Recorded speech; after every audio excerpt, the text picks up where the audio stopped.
competition this evening. You're watching the KCKPS Sports Network. I'm Jarius Jones, and I am your host. We are excited about this great matchup between two Meadowlark League competitors, and we're so thrilled that things... Get out, Jerry, get out.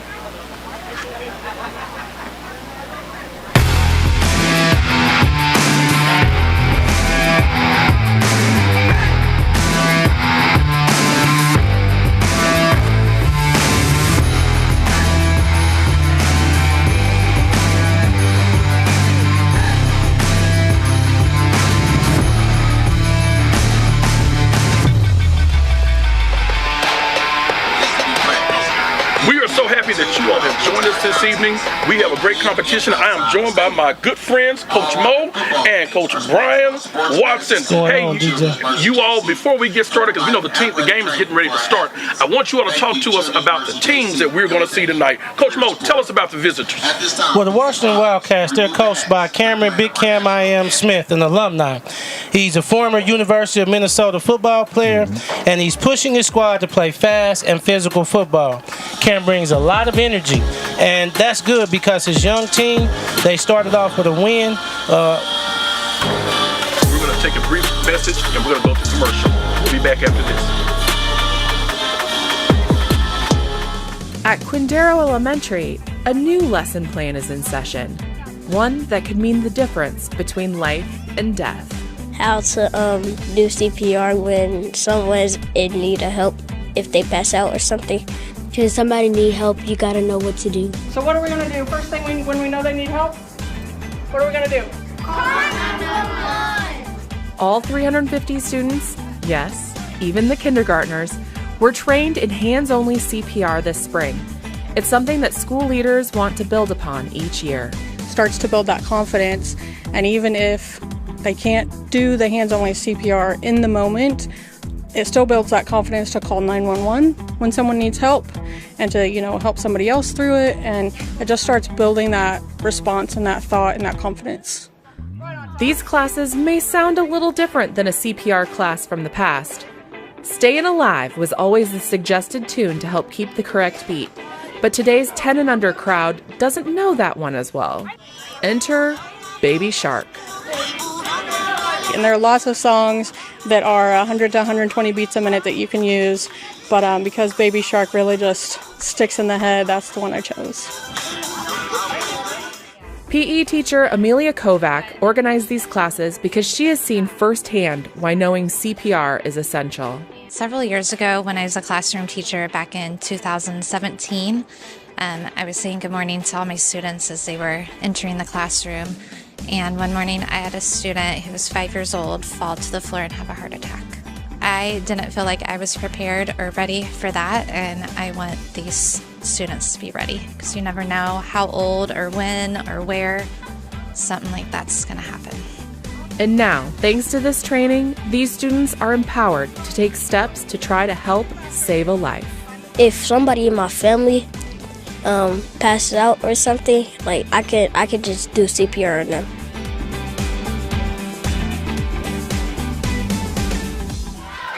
And we're back. Coach Mo, continue telling us about the visitors. Well, just saying that this young team that Coach Cameron has, they started off with a win, come from behind 26-36. They were down 20-6, and they won against Sumner Academy. And then last week they played Bishop Ward. They got another win with 27-12. All right, Coach Brian. Coach O'Neill wants to bring a winning program back to Harmon Hawks. Too many seasons they had with 0 wins. That stopped this year. His kids believe in the staff, believe in the system, believe in themselves. That's key right there. The Hawks may not be the biggest, strongest, or most athletic, but they play hard and they play with pride each snap of the ball. All right, so give us the keys to the game. What are the keys to the game, Coach Mo? Well, when I was talking to Coach Smith after film session yesterday, the one thing he emphasized as a key is them playing for 4 quarters of football.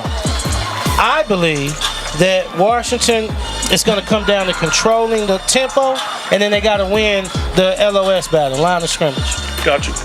Brian. Same with the Harmon Hawks. They have to control the lines.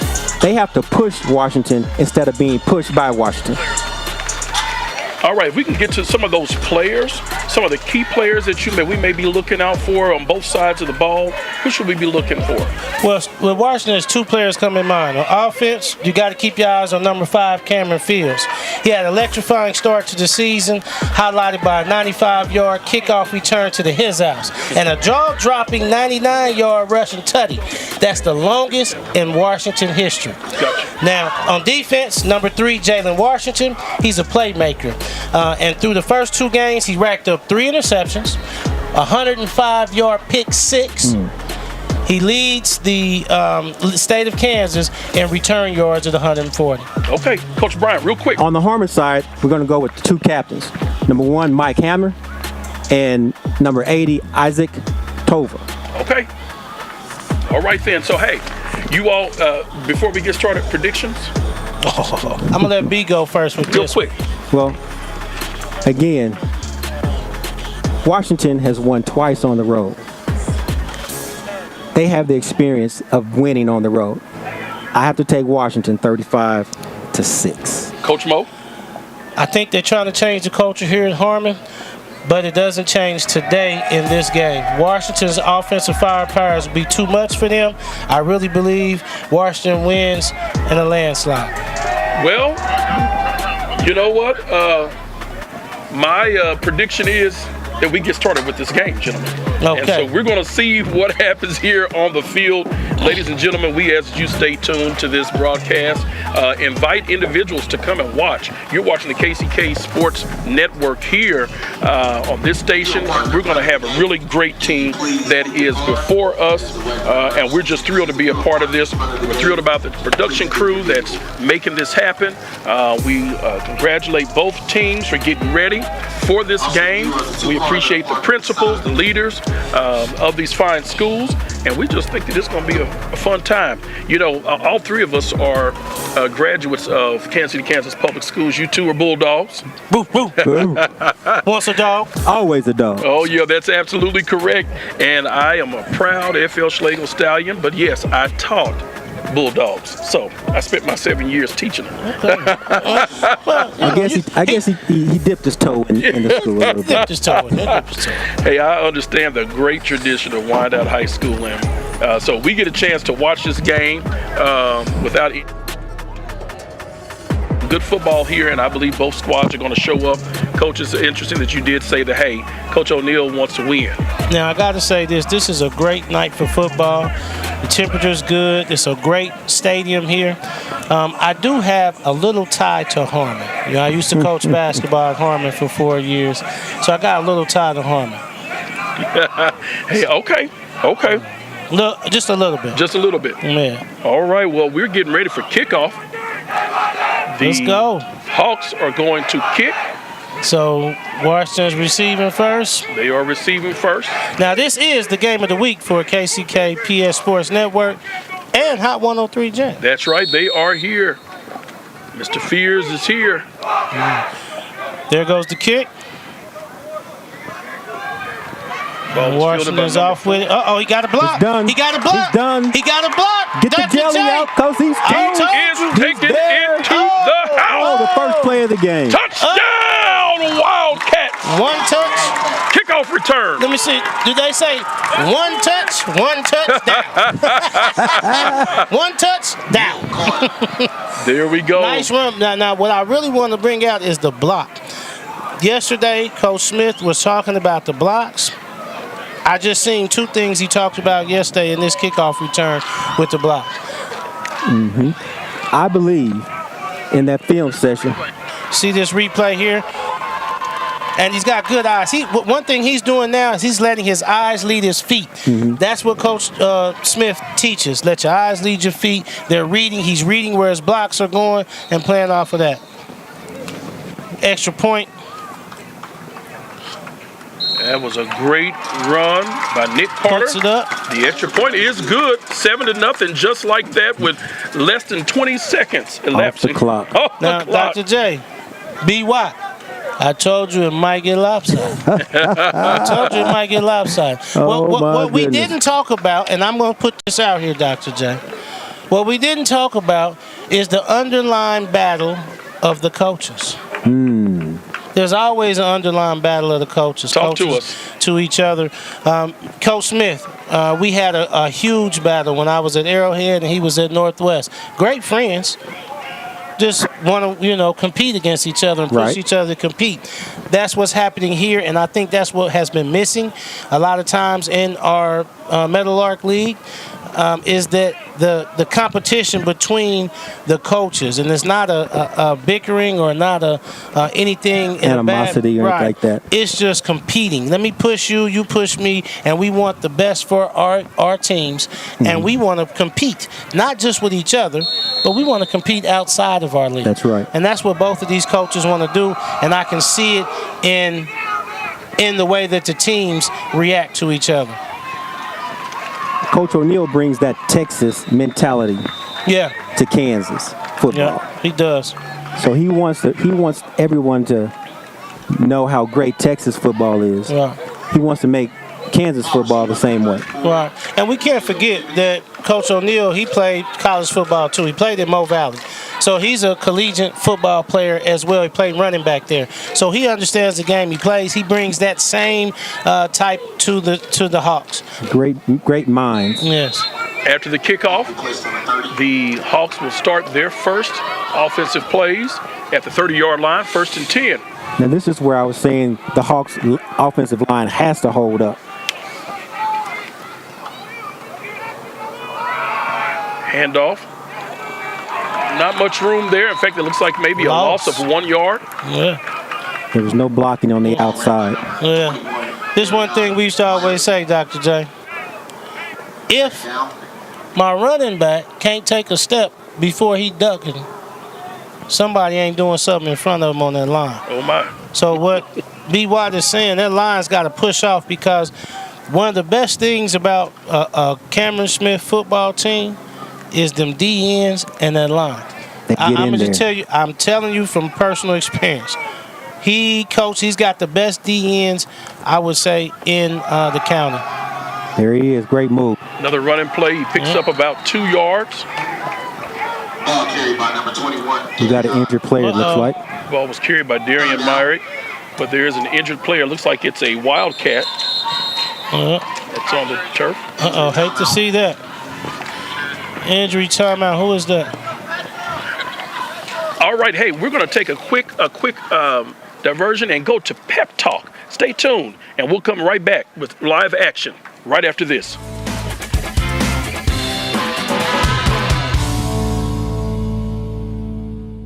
Hi, everyone. I'm Marco Johnson, and I'm with Cameron Smith, head football coach at Washington High School, home of the Wildcats.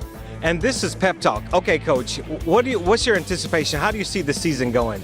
I mean, I'm just excited to see. We got a lot of young talent, so I really have seen these guys really come together as a family and brotherhood over the summer. So I'm looking forward to seeing them excel together, support each other, help build each other, and propel Washington football even further than we went last year. So last year, you guys did the do. You guys were excellent. How do you maintain that? Well, it's a lot of hard work. We actually started back. A lot of people say, man, are y'all ready for the summer? We've had weights and conditioning since January, and so we've been putting a lot of work in the off season. A lot of guys got so much stronger. I already told them, I said, after football season, we're going to have a powerlifting team this year. So just putting that extra work in throughout the year, that can only propel your program forward. So what do you think will shine the brightest? Offense, defense, special teams? Well, I'm an offensive coordinator, and they always say offensive coordinators are mad when the offense doesn't have a good day. But our defense is really special. We got a lot of talent on that side of the ball. I'm really excited to see our interior linemen and our linebackers flourish this year. But obviously, like I said, I'm an offensive guy. So, we have a really strong staff. We have a lot of talent, and I'm looking forward to both sides of the ball excelling. So it's hard for me to not say offense, but I'm excited about both. Coach, we hope you have a great season. Congratulations and good luck. Thank you so much.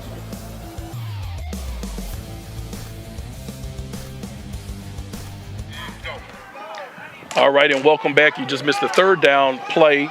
It was an incomplete pass. So it's 4th and 8 at the 32-yard line. The Hawks are lining up to punt. We're looking at a 3 and out. we're looking at 3 and out. And that's one thing that Harmon cannot afford to do. They cannot just go 3 and out and give the ball back to Washington. That's how it gets lopsided. I'm sorry, B. No, that was their key for Washington. They can't allow this. Oh, penalty. Oh, mighty God. Uh-oh. Now, that's one thing Coach Cam talked about. And that also is a key for them, is eliminating the penalties. That's why he said that they want to play 4 quarters of football. They haven't played 4. The first game, they had a horrible first half, and then they came back and won the second half and ended up winning. The second game, they had a great first half and then a horrible second half and held on and won the game. So that's what he wants to do, and that's what they got to do that, and that's eliminating these penalties. Nice little punt. After the violation before you all started talking, that was the 4th and 8 when they blew the whistle. That was a offsides, as you mentioned before, by the Wildcats. And on that punt, there was no return. About a 56-yard punt there. That ain't bad. Washington's going to be starting around the 25. Does it make sense to say the shortest 55-yard punt? Yes. Yes. It's kind of like an oxymoron. Now, let's see if Harmon's defense can stand up. Let's see if they get some put. What I want to see is some hitting. I want to see Harmon put hitting. I see them talking and they're going. I want to see him put some shoulder pads on somebody. 1st and 10. That was a high snap. Just chooses to run with it. Good job. That's going to be a loss of yards. That run was by quarterback Savion. I got to say that was good defense by Harmon, because Stone was looking for downfield, and through his progressions, they were all covered. So that's good. Now this is where Harmon's strong as a defense. If you watch them now, you see them talking. I love it. They're talking, they're pointing, they're communicating. That's the big key for defense, is communication. 2nd and 12, ball is on the 23-yard line. A little motion. Another high pick. Okay. A nice little flip. Sees a lane, and he's gone. He's taking it to the house. Nobody in front of him. No flags on the field. And that, ladies and gentlemen, is a touchdown. Wildcats by Cameron Fields. Cameron Fields. Sophomore. I told you, watch him. I said he's going to do his name. 77-yard touchdown. That was the player to watch. Listen, he has speed, he has ability, and as a sophomore, this is that sophomore and junior-led team that we're talking about. That's sophomores. Coach Smith, he's got a few years with these players. And if you look at how electrifying Fields is, man, he hits the hole. When he finds that opening, he can turn that speed on. He puts the Jets on. Man. In less than 2.5 minutes, Wildcats have scored 2 touchdowns. Now, I think there's some talking going on. I don't want to bring nothing up. I don't like to. I don't want to bring nothing up. Dr. J. All right, stay tuned. We have another pep talk that's upcoming, and we'll be back after this brief message.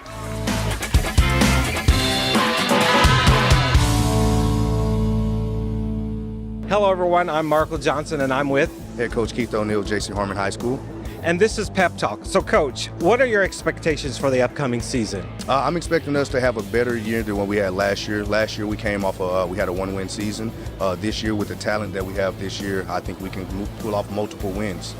So what do you think of, what's your bright spot? What's defense, offense, what's your bright spot, you think? Last year was our defense. We put up some great numbers, and we was actually in the nation's top as far as turnovers. So this year, defense is still holding that chain. Offense is coming alive with a few kids that we had come out to play this year. So, talk about the team's culture. The culture is beautiful, man. These boys have bought into my no X mentality philosophy. These boys have been doing everything I've asked. It just so happened today, this morning, we had a 5:30 a.m. practice, and we had like 40 kids there. So to see that is a beautiful thing. What's your philosophy on and off the field? So I have a philosophy called the no X mentality. So basically, the no X mentality means no quitting, no defeat, and no losses. So this is the thing that you can carry on into life. It's just basically bringing out the best version of yourself. Coach, we wish you the best for this season. And once again, this is Pep Talk.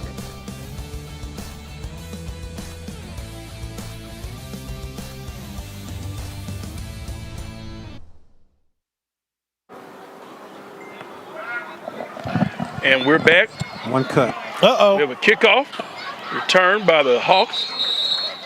Not bad of a kick, not bad of a return there. No, That's not number bad 8. return. Now, I want to bring out something. Fernandez. Talk to me, Coach. I want to bring out 2 things that I noticed on that play. One thing that I noticed is the tackling of Washington. It's up high. Me and you just was talking about one of my favorite players, your son, Taiwan, how he chopped down trees, how he tackled low and wrapped up. We got to see that, or Harmon has enough athletic ability to where they'll break some. The other thing is Harmon's got to start putting shoulder pads on blocks. Got to start hitting. 1st and 10 for the Hawks at the 46-yard line. Uh-oh. Here goes Mike. Here he Able goes. to break away. This is what he can do. The Hawks are right there, though, to join him. Yeah. Make sure he doesn't get too far. That was maybe, a pickup of about 3 to 4 yards. That was an excellent getaway. It was. Excellent getaway. The art of the getaway. Yeah, man. Must have had a little Vaseline on his uniform. That's playing dirty right there. Oh, man. B, you call that what? The slip by?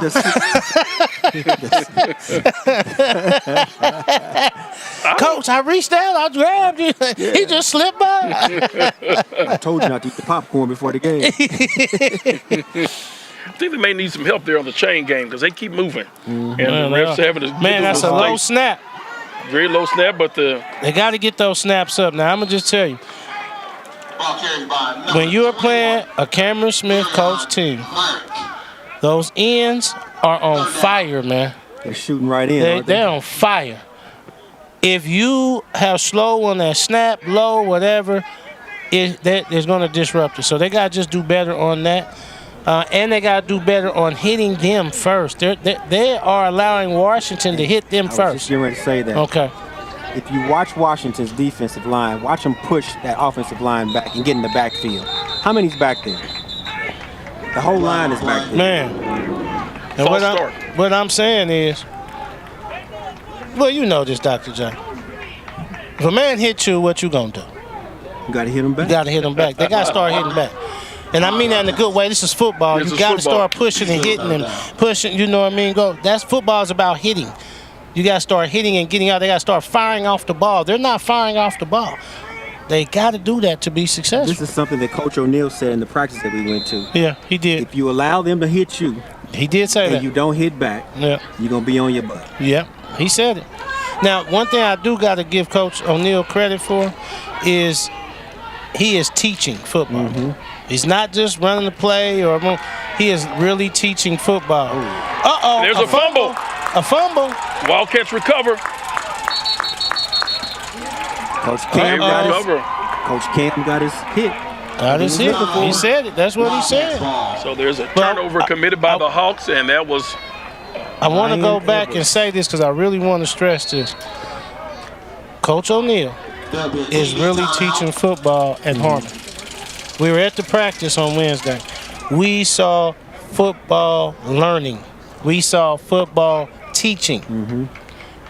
I want that to be known because he is doing a great job of trying to change the culture here, and he's doing a great job of teaching the players how to play football, but not just to play football to be successful at Harmon, but to play football to be successful at the next level. He's putting players in college, so they're understanding the next level of college play, and I think that's very key. But he's also teaching them, letting this game teach them how to be successful young men. Yeah, you're right. Right. All right, attention sports fans. We've got some exciting matchups coming your way on the KCKPS Sports Network after tonight's game. Be sure to join us next week for more thrilling football action. On Friday, September 27th, Wyandotte takes on Sumner at the F.L. Schlegel Stadium. And don't miss our soccer coverage at the F.L. Schlegel facility with 2 great matchups. Wyandotte versus Schlegel on Tuesday, September 24th, and Harmon versus Sumner on Thursday, September the 26th. Mark your calendars and tune in to the KCKPS Sports Network for all the action. Those gonna be some games, Dr. J. Yes, it is. Whew, them soccer games gonna be. Oh my goodness! If you have not been to a soccer game, you got to get out to one. KCK has some great soccer athletes and teams. They're playing great, and that wind-up matchup. Oh my goodness, that's gonna be a good one. All right, 1st and 10 for the Wildcats as they start their 3rd offensive series. Or really, their officials almost First one in the air. First one in the air. Oh, great defense. Hey, that's good defense. Woo! He was right there. That's good defense. Adrian Fernandez broke Man, that play that safety is. I like that. He read that perfectly. Adrian Fernandez. I like, but I got to give this. Not only did he track the ball, he stayed over the top. He didn't allow him to get over the top of him. And that's what you got to do as a safety. You've got to play that over the top. You see where he is? He's over the top. He's not behind him. He's over the top. That's why he can make that play. So there's coaching going on. They're being taught football. And that was a solid pass, actually. Oh, good pass. Wasn't a bad pass at all. If he wasn't playing correct football, that's a score. That's a touchdown. Now, I don't even think Adrian was supposed to play tonight. I thought he was hurt. Well, they said if the trainer cleared him, he would play. Okay. And so the trainer cleared him. Looks like that's going to be a false start. Which is Achilles heel for Washington. But they're conferring because we saw someone from the defensive side jumping. As well, they're going to call it on the defense. On the defense. Okay, offsides. Offsides is the call. It's going to be 5 yards closer to the first down marker, 2nd and 5. Is Harmon playing like they have butterflies? You know what? I think I'm going to say Bad yes. snap again. Several bad snaps. I think he probably had. He had the first. He had the first down, but I think he's just looking at it and say, "I want to get some options." But he was open. He was open. Yes, he was. Just a bad throw. I do want to say it looks like they do have a little bit of this. I mean, sometimes. Nervousness too. Yeah. So, sometimes it's not just. You see, a good job by Stone of getting away. And then you see how he squared his shoulders up to throw that ball? Man, there's teaching going on in KCK, man. There's teaching going on. These coaches are here, and they're teaching the game for our athletes, student athletes, to be able to go to the next level. And it's not always about wins and losses. No. It's about learning the game. Yes. The correct way. Yeah. 3rd and 5. Oh, option. Nice little option. Pitch out. And he First stays down. on his feet. Yep. Great defense there to meet him. That was a great run and a pickup for the Wildcats. That was number 7, Couch. Oh, yeah. Roman Couch. Yeah. He's tough. Now, I'm excited. I'm super excited. I can't tell. Man, when I see coaching going on, you see this great move, great blocking. You see this block up here by receiver, number 4. You see that block? They're blocking. They're playing football. They're playing real. This is college level football. They're playing some great football there. I like that. You're seeing college level plays, college level things playing football. Let me point something out. Snaps have been high, Coach. Cam. Oh, he dropped it. I fixed my teeth just to say touchdown, but not quite. B, what you were saying? I was going to say on that play, going back, he tried to arm tackle him. Oh. That's why he broke that tackle. You have to wrap up. Replay first down. Uh-oh. We got a holding. Got another flag. Which is on who? The holding is going to be called against the offense. Which is the Achilles heel. Yeah, I heard you say that. Coach Smith said, he talked about it in film. They was in the red zone 4 times, and they got pushed back because of penalties. Timeout's called on the field. 14-0. It's not out there. No, it's not. Ladies and gentlemen, stay informed with what's happening to the school in the school district. You're invited to attend a board meeting. The school board meetings are held the 2nd and 4th Tuesdays of every month, 5 p.m. at the Central Office and Training Center, 2010 North 59th Street, In fact, on the 24th, this coming Tuesday, will be a board meeting. And speaking of the board and speaking of things that are going on in the district, we have a bond issue that is before us. There was a bond that was presented in the spring. That bond was voted down by the level, and so we now have a new one that is much less, but it's going to allow us to really build and do some things that we need in our district. The district's director of the SPED department, Dr. Chiquita Lowry, will host talk huddles with families this year. The Let's Chat virtual huddles provide a time for families to learn more about special education, share feedback, and ask questions parents may have about special education offerings in KCKPS. Join us on the following dates: September 26th, October 24th, November 21st, January 30th of 2025, February the 27th, April 17th, and May 22nd. Visit the KCKPS website for more information. We're back to the action, 1st and 20. For the Wildcats at the 30-yard line with just over 6 minutes left in this first quarter. Man, great nice catch. throw by Stone. Great catch. Oh, man. Touchdown, Wildcats. That was a nice throw. Did you see the throw by Stone? That was a beautiful throw. Man. Great throw We and looked that great pass catch. all the way in, bobbled it, caught it, and scored. Yeah. That was Sean Williams, a tight end for the Wildcats, to catch that nice pass. 30-yard touchdown. I don't want to bring nothing up. I don't want to be that. He didn't person. sound like a broken record, Coach. but I'm going to bring it up. I'm listening, Coach. I said earlier, it might get lopsided. You did say that. Yeah. And we said earlier, there's also another game being played today. There's 2 games being played always. There's always 2 games being played. Oh, good block. Uh-oh. That is a good block. Good block by the Very Harmon good block. Very good block.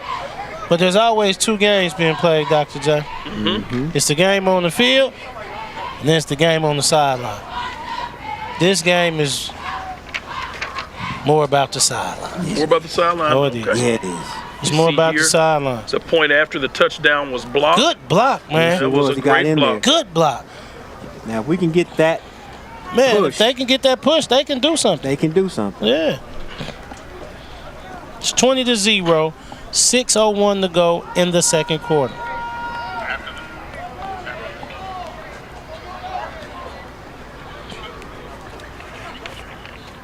Coach, I don't see. This is just the first quarter. Mhm. I might be looking a little bit ahead. From what we know, starters may not come out. B. Watt, I'm gonna keep it. I'm gonna keep it. As the young boys say, I'm gonna keep it a buck. Keep it a buck. I'm gonna keep it a buck. Keep it 100. Foot on the gas. Ooh. All gas, no brake. In this one, I'm telling you. I'm just telling you, man. Pretty kickoff. Oh, look how they flying. Yes. Woo! Now, this is the difference. The blocking. It's the blocking. They're not He continuing. didn't. Right. He didn't. They made. I seen 3 people make 1 block and then stop. On Tuesday, September 10th, Coach Keith O'Neill was awarded with the NFL Kansas City Chiefs Coach of the Week. The recognition was for the team's first win in 5 years. Also, it is his first time Harmon has ever scored 50 or more points since the 1988 season. A huge deal for the team. Harmon High School and the community rolled video Coach O'Neill being presented. Throughout the NFL season, high school coaches are recognized for their hard work and dedication to their football programs by creating successful teams and players, both on and off of the field. Once again, let's take a moment to congratulate Coach O'Neill and the Harmon Hawks for this achievement. Man, that right there is a testament to what we've been talking about. There's teaching going on. There's teaching going on at Harmon, Yeah. and Coach O'Neill is doing a great job. But I think what's more than the football teaching is the life teaching, is the relationships. That's what's happening here, and that's why you're seeing a change. Coach O'Neill has a mentorship that he has within the school. Is that correct? Yes, he does. Ball with the ball again. Bad snap. And I think that just goes to talking about that mentorship program. It goes to him trying to prepare them to be men. Right. He believes that football is a catalyst for life, is a catalyst to prepare you how to be good citizens, good men, good fathers, you know what I'm saying, good husbands. That's what he's trying to teach them to be with using football. And he's doing a great job. 2nd and 13 from the 25-yard line. After a loss of 3 on that first down play. One thing that I want to point out here is the center for Harmon. He's a freshman, I believe. He is. If you remember, he is the linebacker Tovar's brother. Right. He's his little brother. He's a freshman. And so you kind of see it. So he's young. He's learning. Needs experience. Correct. You got to think about it. There is a difference in physicality from a freshman to a sophomore, from a freshman to a junior or a senior. There's a physicality difference. Yeah. 3rd down and 17, loss on the play, loss of yards. They're going the wrong direction, coaches. Yeah. This is that push that we were talking about. So sometimes what you got to do is you got to let them know that when I said yards, I meant the other way. Can't get anything off. Dangerous pass. Oh, got a flag. That's a flag. Catch is complete, and there's a flag on the play. Might be an Maybe interference, or we'll see. Was he holding me? So we're going to just keep pushing through there and see what's happening there on the field. They're trying to weigh things out. The clock is still running. I don't know if they meant to have the clock to stop. The referees are conferring, but I don't know if they realize the clock is still running. No one's said to stop the clock. They're going to give us the decision on the field. Looks like it's holding, and it's against the Wildcats. I'm sorry. That's going to be holding against the Wildcats. That should be an automatic first down. There's no one on Harmon's sideline noticing that the clock is still running. Clock is still running. It's run for about the last 40 seconds almost. I think they're probably really trying to get this game. We'll see what the Hawks can do. Still 3rd down. It's still 3rd. It should be. If they called holding, I guess that's not an automatic first down. Defensive holding. I don't think holding is. I think if they call it pass interference, I don't think holding is an automatic. It's a 5-yard penalty. You get 5 yards. If it makes the first down, then it's a first down. So 4th and 17. Do you punt or do you go for it? Oh, I'm punting. 4th and 17. I'm punting. Is that a question? I don't believe that's quite the yardage there. It's 4th and 4. It's not. It's 4th and 4. Yeah, the scoreboard hadn't quite lined up. But where are we at now? But you know what? No, I wouldn't do it. I was going to say catch Washington off guard because they're looking for a return. But you're too deep into your own territory. So, no, I wouldn't do it. We want to give a shout out to a former J.C. Harmon student. Deanna Chavez graduated this past year and started her first year at UMKC, where she's studying marketing in the Block School of Business. To help her pay for part of her tuition, Chavez was awarded the 2024 Resonance Scholarship from Signal Theory in partnership with Brand Lab. Signal Theory is a brand development, marketing, and design firm based in Wichita, Kansas. Brand Lab is also a marketing and design firm in Minneapolis, Minnesota. The two companies collaborated and awarded Chavez and a student from Raytown High School a $2,500 scholarship. They will also receive a paid internship at Signal Theory next summer. We want to congratulate Chavez for her hard work and dedication to success, which is paying off in her post-secondary education. Do you believe that? Fake punt. I don't believe it, but I didn't say it, but I was thinking it. Yeah, this was. Well, I'm gonna say this. Yeah, I can believe it. You got to do something to get some motivation into the kids to get them going. You do. That I don't think that's what I would have done. I wouldn't either. But you do got to do something. So we'll see after they've taken that penalty. It's still 4th down, 4th and 8. 4th and 8. They punting this time, B. I think they're going to punt. They're going to punt this time, B. Harmon's almost playing the same way when they played Atchison. Yeah. Washington is a little bit bigger than they are. stronger. And we see the punt. Nice. Nice return. That's a flag. Nice return. Nice tackle. A couple players were. I don't know. I would like to see that again, because I really thought he had both hands in front of his jersey. I really did. I'd like to see that again. But hey, referee threw it. It is. Oh, here it is. Here it is. Here it is. I think it's blocking the back. Okay. He did have a hand on the backside. He did have a hand on his back shoulder. That's a good call by our referees. Good call. Great heads up. Yeah. I'll tell you something that someone once told me in the gym. Okay. Referee is closer than we are on the field. That's true. That's true. But I'm gonna tell you something. Somebody told me after that. What's that? They human too. Oh, I get that. I get that.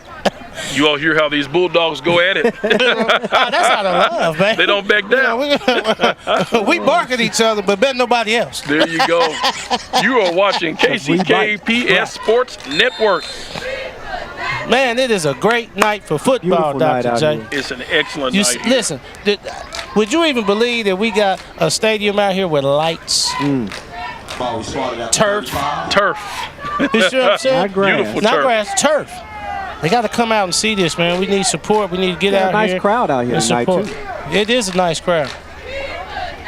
We're just a couple of days away from fall, but this breeze. He let it go. He let it go. He let it go. Oh, nearly intercepted by Adrian Fernandez. Hey, that's Adrian Fernandez. That's his second. That's his second good play on that secondary, man. I would have liked to see him catch that, though. I would have, too. Well, I'd like to see him bring that in. I thought he had that. I was getting ready to say it. Me personally, it looks like he was trying to bat the ball away instead of trying to catch the ball. Man. We need the turnover. Man, catch that. A turnover would be huge right here. And it'll be a good morale. Yes, booster. Uh-oh.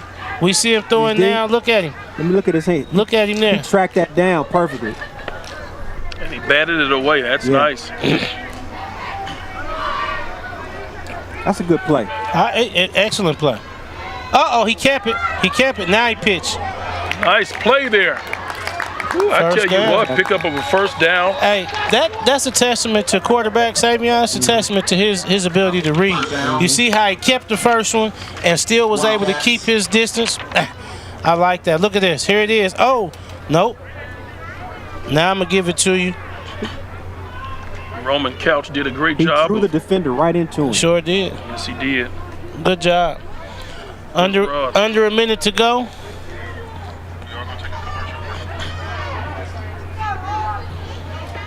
Another snap. 2nd and 10 high again, but a nice little pitch off. Oh, nice move. Sidestep, nice sidestep. Now, good tackle by number 21. We ain't supposed to tell everything. But that is one thing that we saw yesterday that they were talking about, is being able to make cuts and reading. You see it. You see the coach and shit. Here you go. Watch this cut. There it is. Stop. Now it's another cut. He's going to the run. Nice. Back inside. Nice. Yeah. It looks like the Hawks are going to let this roll down to the final moments of the first quarter. So after one, the Wildcats are leading, 20-0. We'll be back after this commercial break. You're watching the KCKPS Sports Network. Tonight is a special night.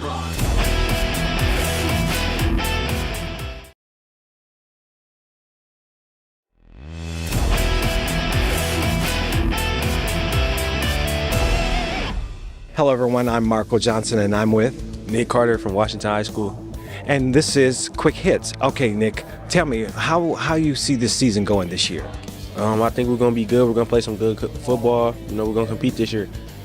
Well, you competed last year. Last year you guys did a great job. You had a winning record. So are you trying to build on that? Yeah. I don't want to go 5-4. Obviously, I'm not satisfied with 5-4. I really want to beat everybody on our schedule. So what does it take to beat everyone on your schedule? That's not an easy task. Everybody being locked in, everybody doing their job. Even like after practice, try to get some extra work or just watching film, doing the little things, That's excellent. How did you guys get to this point where you're doing the little things? How did that happen? I think really just the leadership on our team, just staying on our teammates about that type of stuff so coach doesn't have to, and just holding each other accountable. What do you do to get hyped for a game? Listen to some music, talk to my teammates a little bit, just really get into the pregame mindset. All right, Nick, we wish you the best. Good luck, man. Thank you.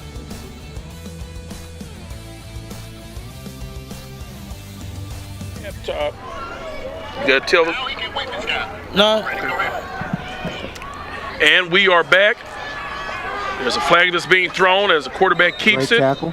We'll see if that's a holding call that may have been thrown. Tackle made by number 6, Carlos Gallardo. Oh, that was 6. And I'm sorry, Dr. J. I apologize. I thought we was at halftime. Not quite. I was ready to go get some nachos. That's what I was saying. Dr. J had them nachos smelling so good. I was Yeah, my tell you mind what. went somewhere else. Flag on the play. Tell you what, I believe it was probably, It's the Wildcats. looks like it may have been holding on the play. We'll march them back. Repeat second down. Looks like the ball is on the 38-yard line. What is that, about the 5th penalty, 4th penalty? Yes, at least 4. So I'm sure Coach Smith is not going to be very happy about that. Not at halftime. Second down.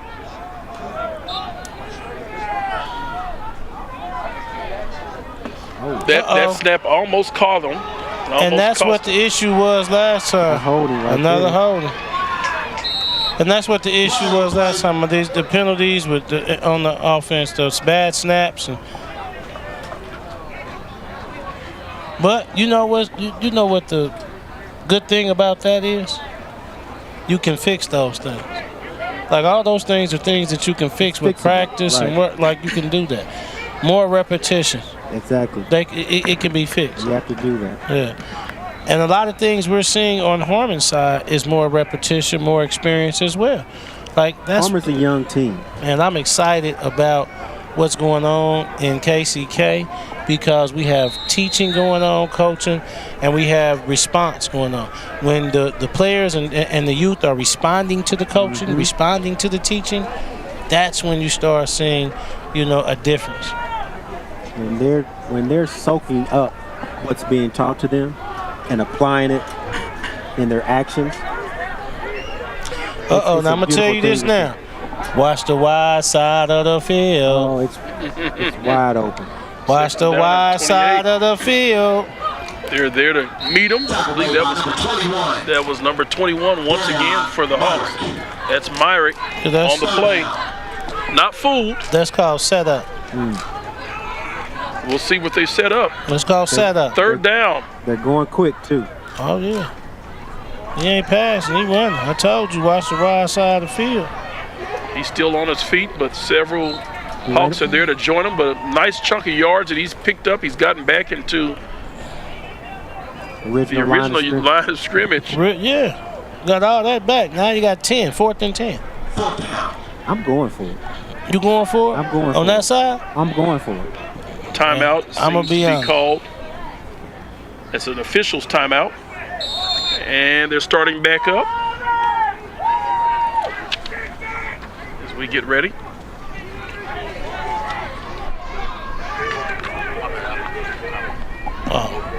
We're getting ready to snap the ball. Okay, he gonna put. Oh, it's not even 10. Oh my goodness. The worst thing that you could imagine. But he's still on his feet, but he's going to be stopped. The Hawks make a great defensive play there. They capitalize. Hey, they got good field position right here. This could be the change. Good field position. Could be. Attention families, mark your calendars for the upcoming Family Advocacy Days, designed to connect and support students and families across our community. Join us on October 23rd and 24th, 2024, and again on February 13th and 14th, 2025 for a full day of resources, workshops, and activities. These events are a great opportunity to engage with educators and advocates dedicated to student success. Don't miss out on this chance to be involved and informed. Save the dates and stay tuned for more details. First and 10 for the Okay, Hawks. he's in the air. He's in. Nah, that. Ooh. No one there, but he threw it A little strong. wide enough. It's okay. A little strong. You see, he was covered too. Had one over the top in there. Pass incomplete. It's good coverage. Into the target number 2, Imanti Day. Second down. So Day was the target. Second down and 10. Mikey has a nice arm, doesn't he? He does. You know, Coach O'Neal talked about him being a complete athlete. He's just a good athlete. And we can see that. He's the first. O'Neal feels like he's the first true quarterback Harmon's had in a long time. Right. Give it up for your Hawks cheerleaders. Second down and 10. A little low snap. Quarterback keeps it. Picks up a few yards. Pick up about, 4 yards? Ball carried by number 1. 3 to 4 yards. That's a manageable third down. Now, you see what just happened? Did you see that, B? Did you see that, Dr. J? I did. Okay. Now, starting quarterback or not, he's on the sideline. You know why? I'm going to show you what happened at the end of the play. The way he was holding the ball. No. That's one thing. No, that's something else we talking about. We talking about it after all this, look what happens. Oh. You see what he about to do? This is the quarterback. He helped his team, another teammate up. Man, you see what he doing now? And I've been seeing that. I've been seeing it throughout the night. Man. Another low snap, but a quick pass. Oh. Whoa! Great defensive play though. Great reception and also a great defensive play by number 4. That's good. Good. Yeah, B.Y. He'll be on the sideline right now with me telling him, you want to put that jersey on? You want to put that jersey on? I've seen you do that too. Man, we losing by 20. If you don't get up and get back in the huddle. I think they're going to go for it. Is this the type of territory you go 4th and 3? I would. Yep. I'm going for it. We on the other side of 50. 20-0. We got to get something going. We just had two positive plays, 2 positive offensive plays. We gain yards and go. Man, I got to keep it going. I got to at least try something. Is this a quarterback keeper or is I wouldn't do a quarterback keeper. Should have cut up. This is the thing. Wildcats were not fooled. Now check this out. But just check this out what I'm telling you, what we talking about. He ran to the short side of the field. Exactly. You running out of luck. That's another defender over there. That sideline. So I think great, but I think he's got to get to the open side, got to get something else. I would attack over there that wide side, and then come back to the middle. We got to, and then let somebody drag over the middle. We dump it, boom, and we got him. We continue to move. Turnover on downs as we look at the replay. He went straight to the short slide. He ran straight over there. There was nothing but white jerseys over there, Coach. Yeah. And a white sideline. Yeah. Well, and the physical education teachers from across Kansas City, Kansas public schools are teaching students a new and competitive skill. About 60 teachers learned about the intricacies of archery during classes held at Welborn Elementary School. Teachers receive instruction on standing correctly, arrow placement, the string's grip, the bow's aim, and the release point. Teachers were also required to take 3.5 hours of online training modules to become course instructors. That's a sack, ain't it? That's a sack. That is a sack. So do we get a captain? Do we get a Big Mac for a sack? By the captain. I thought it was Big Mac. I was waiting for a Big Mac for a sack, baby. That was another sack. Let's hold off on a Big Mac, but I'm going to finish reading this promo. Through this program, teachers will help students learn about archery as well as focus, self-control, discipline, patience, and other life lessons to help them be successful in the classroom. The training was part of the National Archery in Schools program, an in-school program aimed at improving educational performances among students in grades 4th through 12th. So let's talk about that sack some more. You want a Big Mac? Is that what you said? Big Mac for a sack, baby. That's what I'm talking about. 2nd and 20 from the 32-yard line. Another high snap. Maybe we don't do Big Mac for a sack. Maybe we need to holler at him. We say, He's still on his feet. Is he got somebody wide open over? Is he? But he's angled wrong, I believe. Is he got some Patty Mahomes in him? Not quite. I thought he had a little patty cake or something, man. No look or something. I thought we was gonna see around the back. We will see the flag that's called. The court. He's down. Who was over there to tackle him? My boy Isaac. So far, who ran him down? Yeah. Looks like that call may be against the Wildcats. The quarterback's able to get up. Took a kind of a big hit on the sideline, but he's walking it off. What do they call holding? it may have been. As we look at the replay, the snaps are bad. But you see he's able to run from one side of the field to the other side of the field. They are arm tackling. Not wrapping up. And that's the block in the back. There's the block in the back. Lost the shoe, too. Oh, sure did. So that is some Patty Mahone. Patty cake, patty cake. Another call against the Wildcats, so that's going to back them up. It could have been worse. Could have been. He was nearing that goal line, it seemed at one point, the wrong way. So Coach cannot be happy with this, and I think part of it, if I'm correct, I think part of the problems that they're seeing right now are the snaps, the high snaps. It seems to be thrown off. It seems to be thrown off the entire rhythm, and of course the defense is making their press. When you're about 2nd and 40. I like the way you said that. Coach can't be happy. No. Y'all getting a lot of yards the wrong way. The wrong way. Yeah. Get out of reverse and go to drive. Put it in drive, baby. Let's go. There you go, B. Put it in drive. Put it in drive. Well, you all, let's put this in perspective.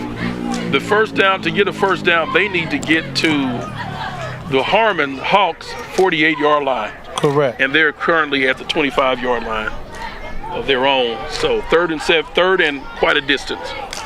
I don't think the people that are working the scoreboard. Are they in the Wildcat, or what are they in? Right now there's a timeout that's being called by the Wildcats coach. Smith is not happy with what he's seeing. It looks. But that's 3rd and 27. That's quite a bit. That's a nice chunk.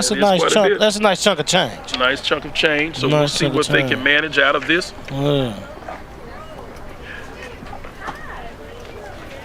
What would Coach?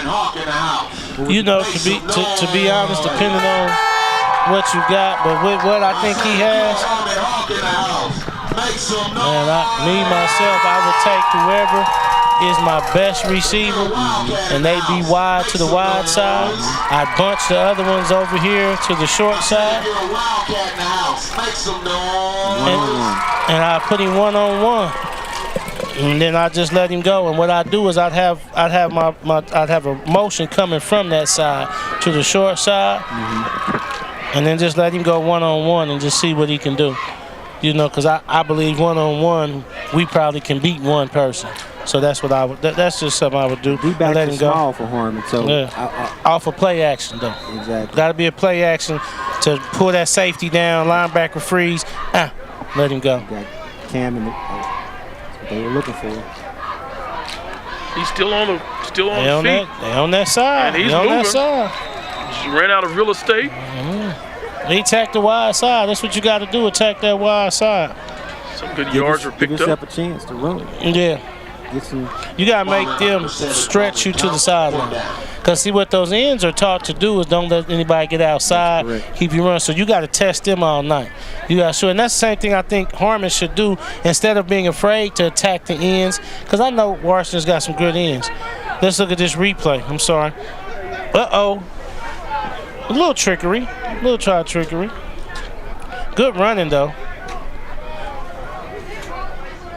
Nobody is wrapping up. Coach O'Neal has to be livid. And the other thing that I'm seeing from both teams, one of the first things that Coach Cam said in film, why are you walking? Yeah. Why are you way back here? The play's still going. Why are you not running to get in the play? I've seen that on both teams. What is going on? So I've seen that on both teams. I wonder what that penalty was. It was about a 10-yard penalty, it seems. I see that. And it took the down. So whatever it was, the down is still the down counted. So 4th down, it may have been something. First punt of the game. A fake punt. That's really risky. I don't think it was a fake punt. I think it was a bad snap. I really think that was a bad snap. I don't think they ran a fake punt down there. I think it was a bad snap, and then he turned around and tried to make the best out of it. I'm seeing some energy from the Harmon team now. I'm seeing some jumping. I'm seeing some cheering. I'm seeing some celebrating. I think they might have woke up. Be what? We in wind up. Wyandotte County. You got to at least pinch them. There you go. You got to at least pinch them. I love it. Oh my goodness. I love it. That's good. I'd like to see some more live. Now, one thing that, and I pay attention to some different things. One thing that I would like to see change is the sideline from Harmon. Like, I'd like to see way more energy on this sideline. It's too still, too down. Like, we got too much football to play to just kind of be that. And we're at home.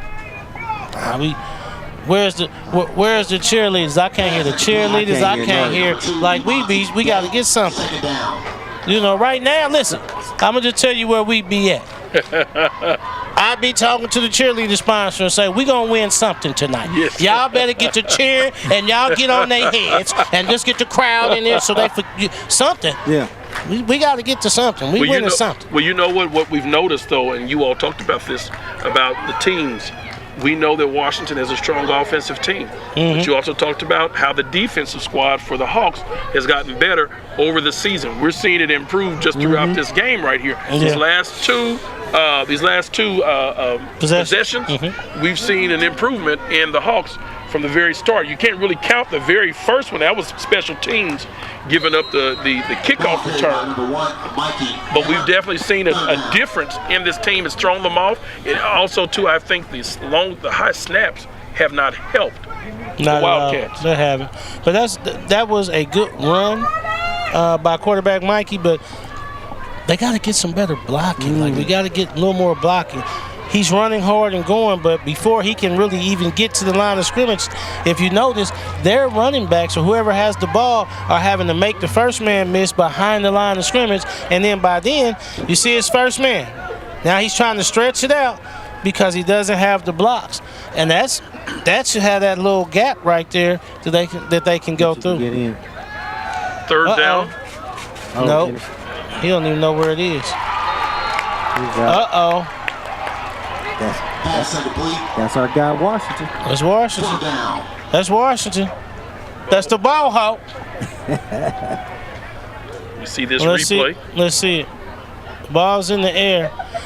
The receiver doesn't even know where the route is because the route, he cut it short or something. I think the Wildcats had better eyes on that and awareness, but it was out of bounds. It was. Now, did you notice the athleticism of Jalen of Washington? Not only did he fall out of bounds catching the ball roll over, he held on to it. He did hold on to it and tried to maintain himself. His bounds. Look at his feet. He's trying. He's searching the ball. He's trying to get his feet in bounds. Trying to drag it. He's trying to get his feet in bounds. That's great athleticism and awareness. Pressure on the play, and the ball is incomplete, thrown out of bounds. So it's who was over there, B? Mr. Washington. Mr. Washington. I ain't calling him Mr. Washington no more. I ain't calling him Jalen. I ain't calling him Mr. Washington. Know what I'm calling him? What's that? Call him? Ball Hawk. That's his name. Ball Hawk. Ball Hawk. That's what I'm calling him. Does he make the noise? You know what I'm talking about. When the ball's in the air, that's all you hear, Dr. J. The Bulldogs have gone from barking to sounding like birds. He sees his prey coming. He sees his prey, baby. Get ready to get my prey. And I hope you understand why I said Ball Hawk. I'm listening. He playing the Hawks, baby. Oh, my. Coach Mo. He's going to strike up that controversy. I love it. 1st and 10 for the Wildcats on their 29-yard line. Nice snap that time. Oh, nice play. Nice slant. Nice slant. That was a nice slant. Still on his feet. Looks like he may have. Good tackle. Nice slant. Number 6. Now, you know, I'm just an enthusiast for KCK sports. I mean, I just like seeing the growth. I like seeing our student athletes compete. And I like seeing competition between the schools. I love seeing school pride. I love seeing the competition. I love seeing it. And I'm excited to see so many fans out here tonight that's really here watching this game. It's just amazing, man. Great atmosphere. 1st and 10. A nice first down pickup. The Hawks did a great job there at stopping. Did I just see a patty cake flip? That's a patty cake flip? That's see a patty We'll cake see flip. here. Maybe I did. Maybe I'm just thinking of that. I gotta see this, man. I might have missed that. You might have missed that. I think I seen the patty cake flip. Man. Let's check this out. Let me see what this play is. Bringing him in motion. Second down and 10. Oh, did you see that? That keeper there. Great fake. That was nice fake. Another nice first action. down. Nice face action. Another first down pickup. This time the Washington offense is getting back on track. Harmon's Just under 4 minutes to go in the first half. Harmon's defense has been out there a long time. They have. They really have. But this is a testament to what their strength is, defense. Now, I understand it's 20-0 right now, but all that 20 was in the first half. We got 3 minutes to go in the second quarter, and they ain't scored since. They have really started getting into their own and picking up and coming. I think it was them, you know what I'm saying, a little bit of nervousness about, nice pass and catch. I think it was just, I don't think the nervousness was about playing Washington. I think the nervousness was about the game, the hype of the game. You know, what's happening, the game of the week. Look at that. Nice pass play to Fields. Man. Cam's got great hands as well, doesn't he? I noticed another quarterback run and throw the ball too. In stride? I seen somebody else do that. Hit the target. Coach Mo, are you doing too, or is it too early to call that? Oh, okay. I was just saying it's football being played. Oh, yeah, I got That's you all here I'm in Kansas City. In Kansas City, baby, it's football being played. That's an incomplete pass. Just beyond the second down. That was almost could be considered a lateral. Almost. He went forward just but you a little see, he went to make sure he picked it up. Those are little things when you know that players are understanding the rules of the game, they're understanding playing football, they're playing the game. That right there tells you he knew I better pick it up. No matter what, if they blow it there, whatever, I better pick it up just to make sure that it's not. I'll hand it to the referee. Correct. Yep. I used to tell them that. Nah, don't let nobody. We get a ball to the referee. Second down and 10. We might even knock the ball out your hand and take it and give it to him. We want to. Flag is thrown and may be offsides. Oh, man. The Wildcats have a nice pass play. There are 2 flags. 2 flags. We'll see if both of them are either on. Seems like they may be offsetting.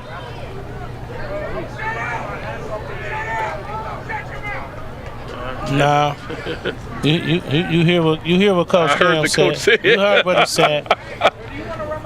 He's letting his players know, hey, don't mouth off. Yeah. Stop talking. Is that the nice way that he told him? Yeah, that's what he told him. Yeah. That's what he told him. Cam's got a squad. They're showing some maturity, but he's got to get them ready for outside of league play. Yeah, he does. Now, what just happened there is a testament to a culture that Washington has, that the football program Coach Cam has for Washington. He has what they call GCF. That's grades, character, football. I thought you were going to say greatest common factor. Oh, well, it's close. It's close, Dr. J. It's close. No. I love that. Yeah. Say that again. It's grades, character, football. In that order. First the grades, then the character, and then the football. So I like that. So he's teaching to be men along the way, but teaching them to be good people, good citizens, good men, and then teaching them how to get to the next level. You got to be a student athlete, grades first, and then you got to have good character to be any type of person that people, you know what I'm saying, want to be attracted to. And to be into a program. Right. Then you do got to have some football skills if you want to play football or if you want to go to the next level. So I like that. And that's a testament to him telling what he just said. Hey, stop talking, play the game. That's a testament to him talking about how much of a premium he puts on the character part of what his team does. Right. He changed that from GB. You're correct. In middle school and Northwest, he had GBF, which was grades, behavior. Timeout. Timeout is called on the field. Stay connected with all the latest updates from the KCKPS Sports Network. Follow us on Facebook, Instagram, X, formerly known as Twitter, and YouTube at KCKPS TV for behind-the-scenes action, game highlights, and exclusive content. And don't forget to visit our website at kckschools.org for event schedules, news, and more. Be sure to follow, like, and share to stay in the know with everything that happens at KCKPS. At the Kansas City, Kansas School Foundation for Excellence, we provide scholarships and support to help students succeed. Since 1990, we've empowered students to reach their potential thanks to the generosity of donors like you. Your contributions make a lasting impact. Help us continue to shape bright futures today. Visit kcksfoundation.org/donate to give. Getting ready to start third, and looks like it's third down still. Thought it was third down before. 3rd and 13 at the 37-yard line. That breeze feels good, gentlemen. It sure does. Cutting to the outside. Uh-oh. Oh, nice tackle. Hawks are ready to, there to stop nice them. Tackle. Nice tackle by number 5 for the Hawks. Ball ran by number 5. Nice tackle. Now, Samarian Wells. this is a point that don't have nothing to do with football. I'm glad that I know B. Watt, because I got this comfortable chair right now. I'm sitting here, and I'm glad. Yeah, I appreciate that. Thank you. Always travel and be prepared. I see you do. That's going to be offsides, and it was 4th and 5. He may have just given him a first down, and I think he did. Oh my, that would be that's a first down there, because it's 5 yards. It's first down. Now, what do you think they're gonna do? 9.7 seconds to go. They're going to air it out. I would air it out. Get it off. Take a chance. Been successful on a couple of passes. They started the clock. Not set up for that. Not sure that they were supposed to start the clock. It looked up high. It's a little high for the tackle. So at the end of the first half, the score remains 20-0 in favor of the Washington Wildcats over the J.C. Harmon High School Hawks. Ladies and gentlemen, we'll be back after this commercial break. You're watching the KCKPS Sports Network.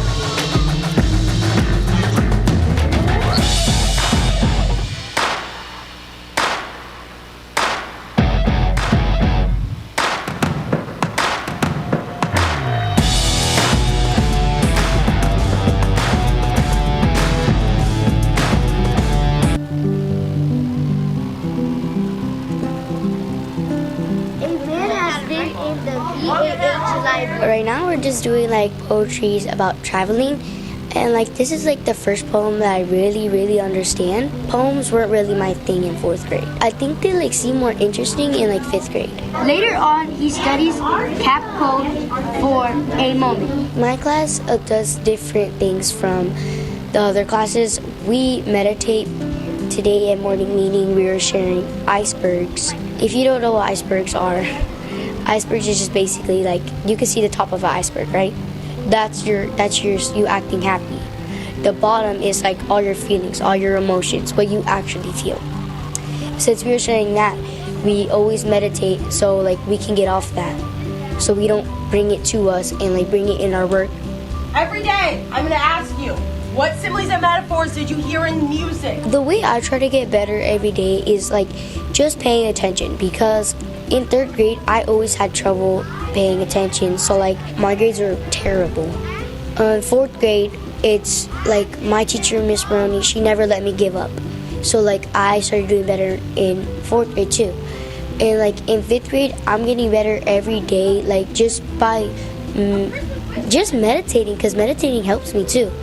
And like I'm always trying my best. I'm never like sometimes I can be hard on myself, but like being better every day is like I just let stuff go. Like I just let it fly maybe sometimes. And then like sometimes I don't get a good grade, but then I just get better every day by just paying more attention, and then I just get better grades and better grades. I like basically have all A's in this year now. At Francis Woolard, we're getting better every day.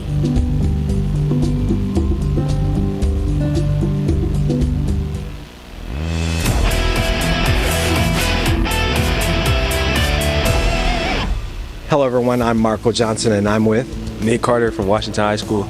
and this is Quick Hits. Okay, Nick, tell me how you see this season going this year. I think we're going to be good. We're going to play some good football. You know, we're going to compete this year. Well, you competed last year. Last year, you guys did a great job. You had a winning record. So are you trying to build on that? Yeah. I don't want to go 5-4. Obviously, I'm not satisfied with 5-4. I really want to beat everybody on our schedule. So what does it take to beat everyone on your schedule? That's not an easy task. Everybody being locked in, everybody doing their job, even like after practice, try to get some extra work or just watching film, doing the little things, you know. That's excellent. How did you guys get to this point where you're doing the little things? How did that happen? I think really just the leadership on our team, you know, just staying on our teammates about that type of stuff so coach doesn't have to, and just holding each other accountable. What do you do to get hyped for a game?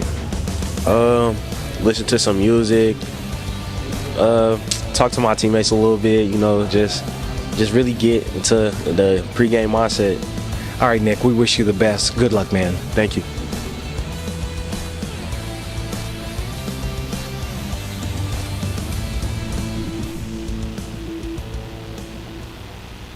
We want to give a big thanks to DePasquale Law Firm for hosting the 4th Annual Media Day at Arrowhead Stadium. Football players from all 5 KCKPS high schools gathered for interviews, season highlights, and even a preview of the upcoming girls' flag football season. The event also featured guest speakers and a generous $30,000 check presentation to the district's athletic departments. A special shout out to DePasquale Law Firm for their incredible support of KCKPS athletics. We also want to give a huge KCKPS shout out to the KC Star, Hot 103 Jams, and DePasquale and more for their Game of the Week coverage.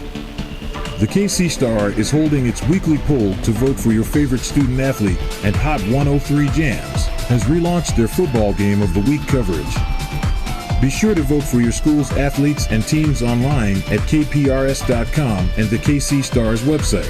Lastly, a huge thank you to the DM Law Foundation for lighting up our games with a DJ, swag bags, and exciting fan giveaways.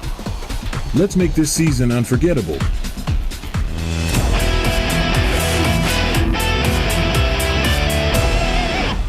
Hey everybody, I'm Marco Johnson and I'm with Adrian Fernandez from JC Harmon.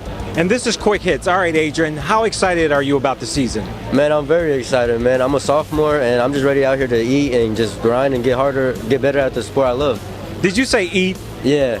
You're serious about this? Well, I'm serious because there's a passion and I take that passion with all I can, you know. My dad always taught me to be as passionate at whatever you do in your life, and I love this game, so I treat it as much as I can. So who are you looking forward to most this season?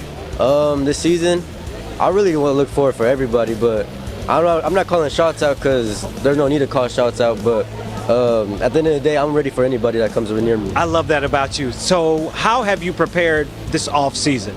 Just getting my mental right, getting the body prepared for the stuff that's going to go crazy, you know, during the year. You know, it's an ongoing process, and week in and week out, you just got to keep preparing your body to get better and get my team better around me and just be the leader. You sound like a leader as a sophomore, right? Yeah, as a sophomore, yes sir. So when you, let's say it's game day, how do you get yourself hyped? What do you do? How I get myself hyped, I'm a mixed emotion person, so I like to start out the tunes with some nice soft R&B, you know, get the mind right, and then when it's time to hit that field, I put the good music on, I get my mind right, I get the boys right, and it's time to go. My man. Yes, sir. Good luck this season. Yeah, appreciate it.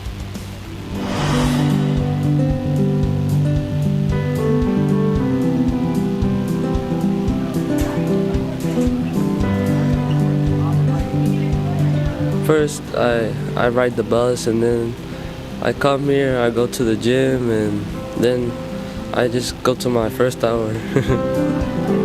I have career first hour, I have orchestra 7th hour, I'll have math, ELA, and then my FA, and then I'll have science, and then geography. My favorite is orchestra because I love playing my instrument. My favorite thing is pretty much like just learning new things. It feels great. And like to learn new things and have good experiences. To be better every day, I try to be more confident and never be scared and always be nice to others. At Railsdale Middle School, we're getting better every day.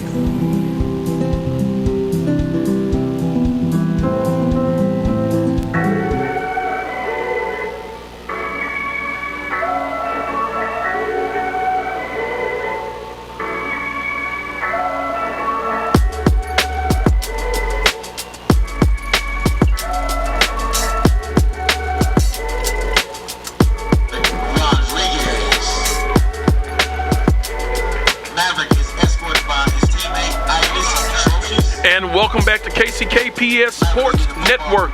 Gentlemen, we've got a chance to see the first half that started out with fireworks, if you can call it for that, what we saw on the very first play. I want you all to kind of give us a recap of what you've seen and what you saw in that first half by both teams. We saw some major things happening. We saw some developments that were occurring. But tell us what you saw, Coach Mo.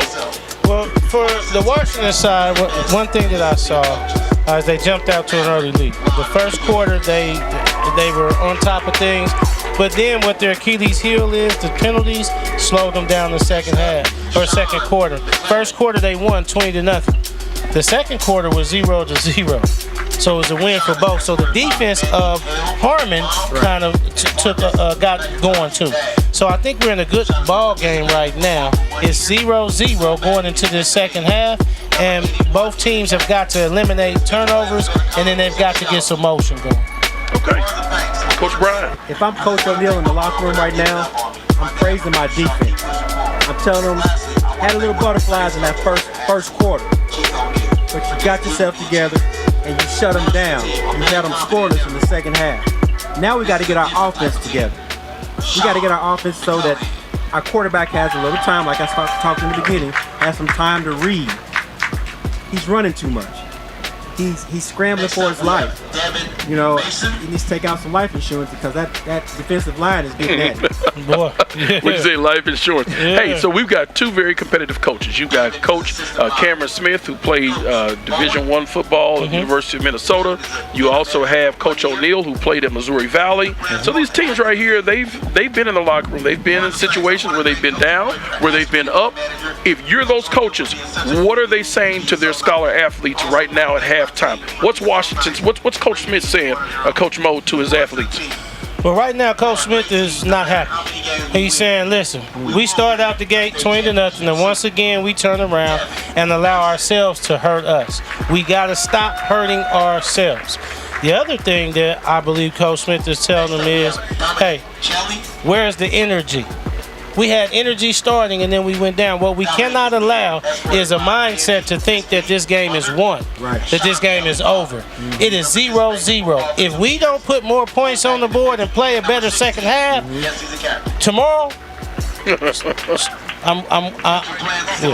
okay. All right, then. I know what's happening tomorrow. Brian, real quick, what's happening on the Hawk side? Well, I think Coach O'Neal is telling them, let's have fun. All right. You're tight right now. We're the underdog, remember? Let's go have fun. We have nothing to lose. Go out there and play your butts off this second half. All right, so we're going to see that. But before we get to the second half, let's look at some highlights. We had some very good plays there to start this first half. As you'll see here from the very onset. Man, this that first kickoff. It's that kickoff return. He's up there. You see him. He's to his side. You know what? He was untouched, too. Yeah, he was untouched. You right. Nobody touched him. You right. You know what they call that? Dr. J, you know what the young boys call that? What do they call that, Coach? They call that a tutty. A tutty. Yeah, it's a tutty, baby.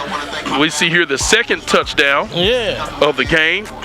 And they did this in less than 2.5 minutes. I believe it was a 9-minute 37 mark when they got their second touchdown. And then just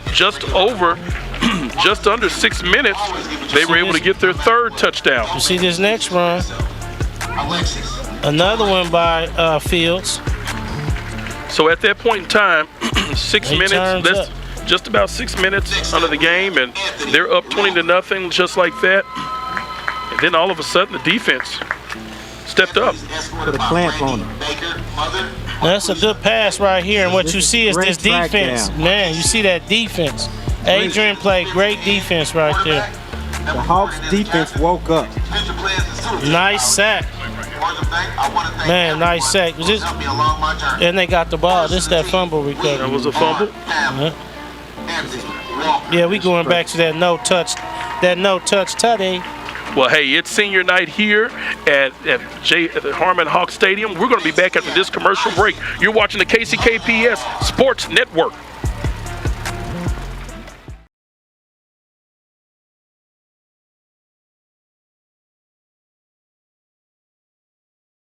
Fifth grade, are you ready?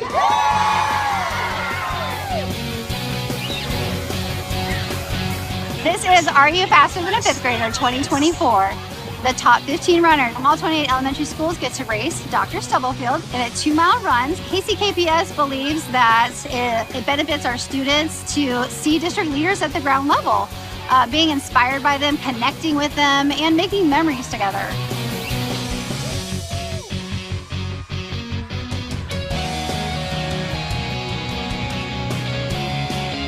It feels good because I won it for the school.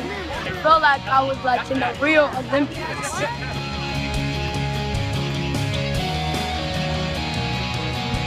Like they were shouting my name and everything, so I just started running. And I didn't even know I was in first place.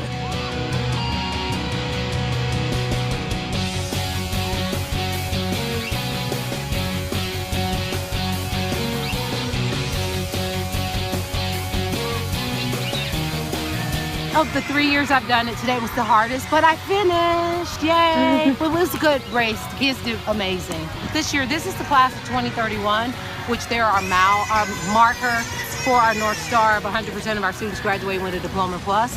So we're gonna announce a scholarship for the top boy and girl runner, and then we're also gonna take the top 30 to a special breakfast in conjunction with the fire department.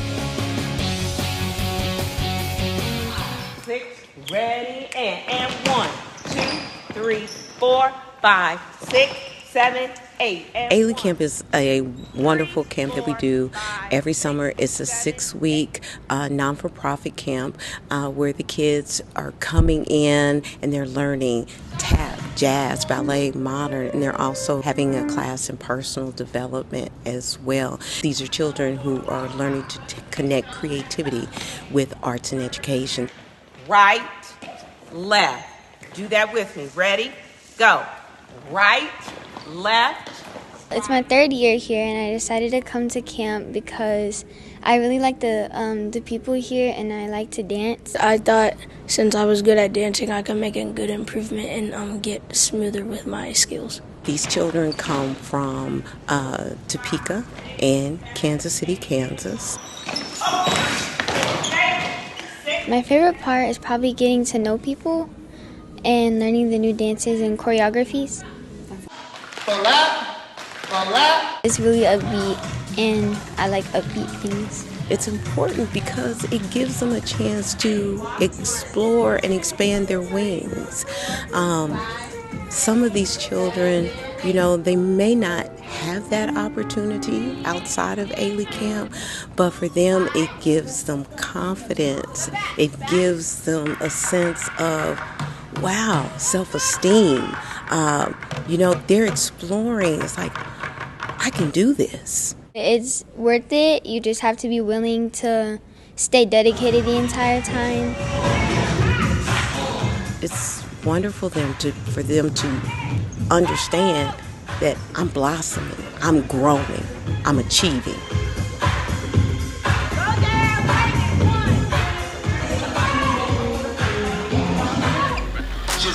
And we are back.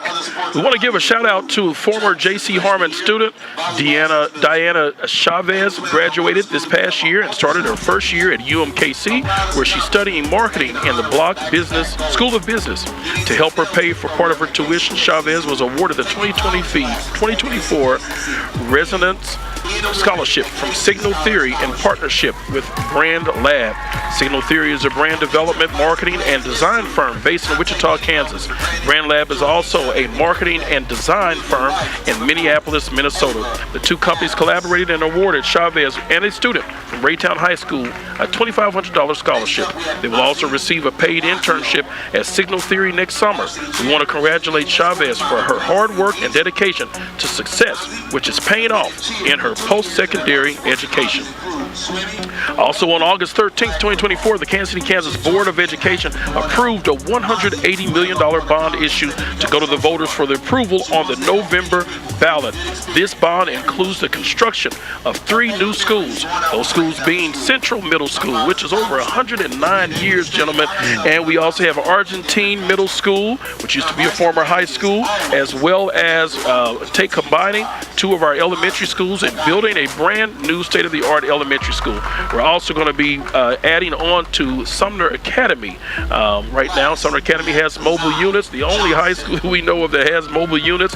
So they're going to add on to meet the demand of the population and attendance of Sumner Academy, and that will allow them to do that. So we're asking those of you that are out there to please make sure you register to vote, and please vote, exercise your right to vote. These are some things that are needed definitely in the district, and I can say as a person that works in that area that yes, those things are needed for our scholars. Our scholars deserve it. Our communities deserve it as well. And we also want to take just a quick moment. We want to acknowledge Todd Henderson, who is the producer of this show, and his family that also support in many ways. We want to acknowledge his dear mother, who was a legendary teacher in the Kansas City, Kansas public schools. She served for 32 years serving as a teacher at Hazel Grove Elementary School, where she taught all 4 of my siblings. She taught, believe it or not, she taught all 4 of them at Hazel Grove 5th grade, and then she also served as a principal at Grant Elementary School and M.E. Pearson Elementary School. She mentored generations of educators, students that she worked with and served, and she did it with love and compassion. She also was very involved in the community and in her church, serving the Sunshine Band of the Kansas East Churches of God in Christ jurisdiction, where she served for over 40 years as a director. They called her Big Sister Sunshine. So she was just known. She was a musician. She developed musicians. She had very talented family, or children in her family. Her whole family, her siblings, very talented. A big family here in Kansas City area, the Norwood Johnson family, if you know them, and the Hendersons. She is going to be missed, and her celebration of life will be tomorrow morning at Mount Carmel Church of God in Christ. And so those of us that knew her, we're going to come together and celebrate her life, but it could not go unnoticed without acknowledging Mrs. Jean Esther Henderson, an educator of Kansas City, Kansas, a resident of Kansas City, Kansas, a graduate of Sumner High School, and you just cannot say enough about her. So I wanted to make sure that we acknowledge that. It's not something that Todd asked me to say, but it's something that needed to be said, because we have great educators in our district and people who have been born and raised in our district who've come through and have made a major impact. And she is one of those individuals that I can honestly say I stand on her shoulders. Hey, there you go. She was one of my mentors and a person who pushed me and cheerleaded me into all areas of my life and career. And I'm just so glad that I could say that I knew, and I started calling her Aunt Jean Henderson. Okay. Well, I'm glad that I knew Todd Henderson. Yes. I didn't get to know Aunt Jean Henderson. There you go. But what she stood for, what you just said she stood for, Todd has done for me in my life and my career. So I'm just glad to know Todd and be affiliated with his family. Well, she was all about excellence, and her daughter, Cecily, is an educator in the school district as well. She teaches our ESL population at Rosedale, and so, we're just so happy that we have individuals. Her son, Stephen, has worked with the youth here in Kansas City, and so just the whole entire family, they've been connected. And so we wanted to make sure we celebrate them. Well, we're getting ready to start the second half of this competition. Hey, you all, it's 20-0. The Hawks will get the ball. Can the Hawks get on the board? That's an opportunity. Opportunity. Are you asking us to answer that? I'm asking you to answer it. You want to Anytime you answer? can get the ball, you have a chance to score. There you go. That sounds Okay, like a but do Coach they score, Mo B-Y? is. He said, "Do they score?" That's why I'm saying he tried to get my answer. He tried to get my answer, man. Yes, he did. I love it. He gonna steal it from me. I guess it ain't stealing. He said it first. Yeah. Coach Larry Fernandez always has something. They better be careful. That ball does go out of bounds barely, man, which allows them to start in great field position. But I picked that up. That sounded like a Moism right there. I've been around him a long time. Well, then again, you have been around a little bit longer than us too, Brother Watson. So you probably have some of those in your back pocket. He do. Well, I want to see what these first 3 minutes do. These first 3 minutes is going to get a tell of the adjustments in the locker room, not by the coaches, but by the players. Correct. Yeah. So we'll see if they come out in a different manner, different body language, different energy. And that's what I'm really looking for, energy. I'm really big on energy, and I felt electrified when we came to practice Wednesday at Washington, right? I mean at Harmon, right here. I felt electrified with the energy. I want to see that again on the sideline here because I think if they can get that energy that we saw Wednesday back, yes, they'll be on the board. And to piggyback on that energy, I bet you Coach O'Neal was telling them that's what we need. We need practice energy right now. Once again, Wildcats weren't having it. that front line is getting pushed back. Yes, absolutely. Well, they're on their heels. I'm gonna tell you something that the great Coach Gleichman, Brother Gleich, Sumner, Brother Gleich, Rich, told me this. He said, "We can't run no play if they in our face. So your linemen, you got to do something. Fire off, do something." And that's what's happening with Harmon. Right now, they can't run a play. Anything can't develop. Any good play can't develop because the line is being pushed back into the quarterback and the running back. 2nd and 14, low snap. You see where they are?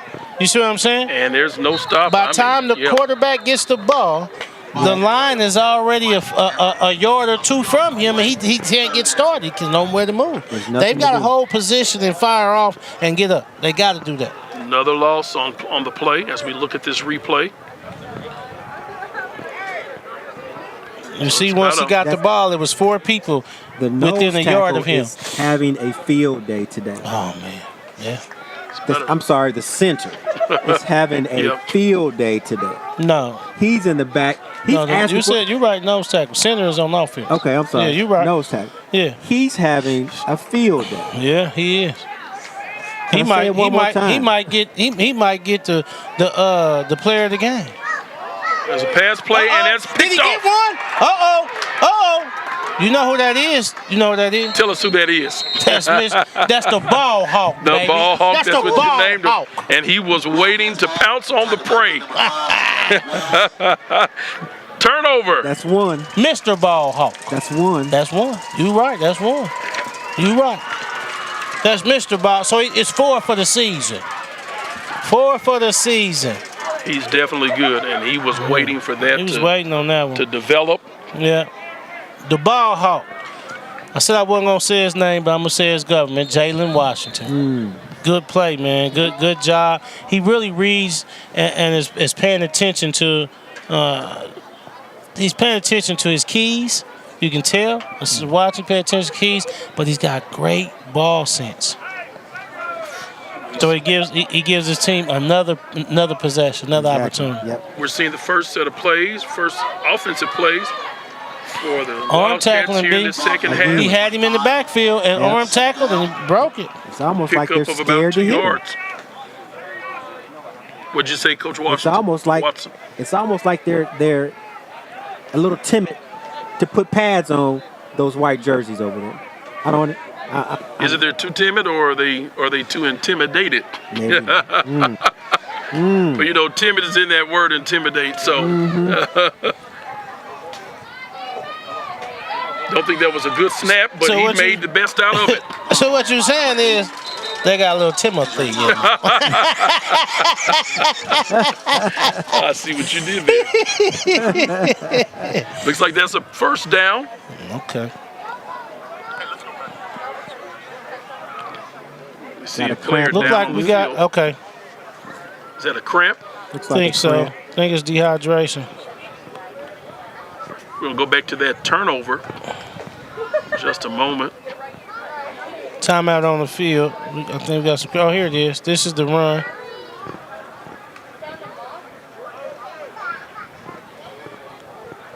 So, is that now that right there? That was. I think that's. I can't see. Number 7 Number 7. Yeah. Okay. So is that Couch? is. The interception. I think that's Couch that was there.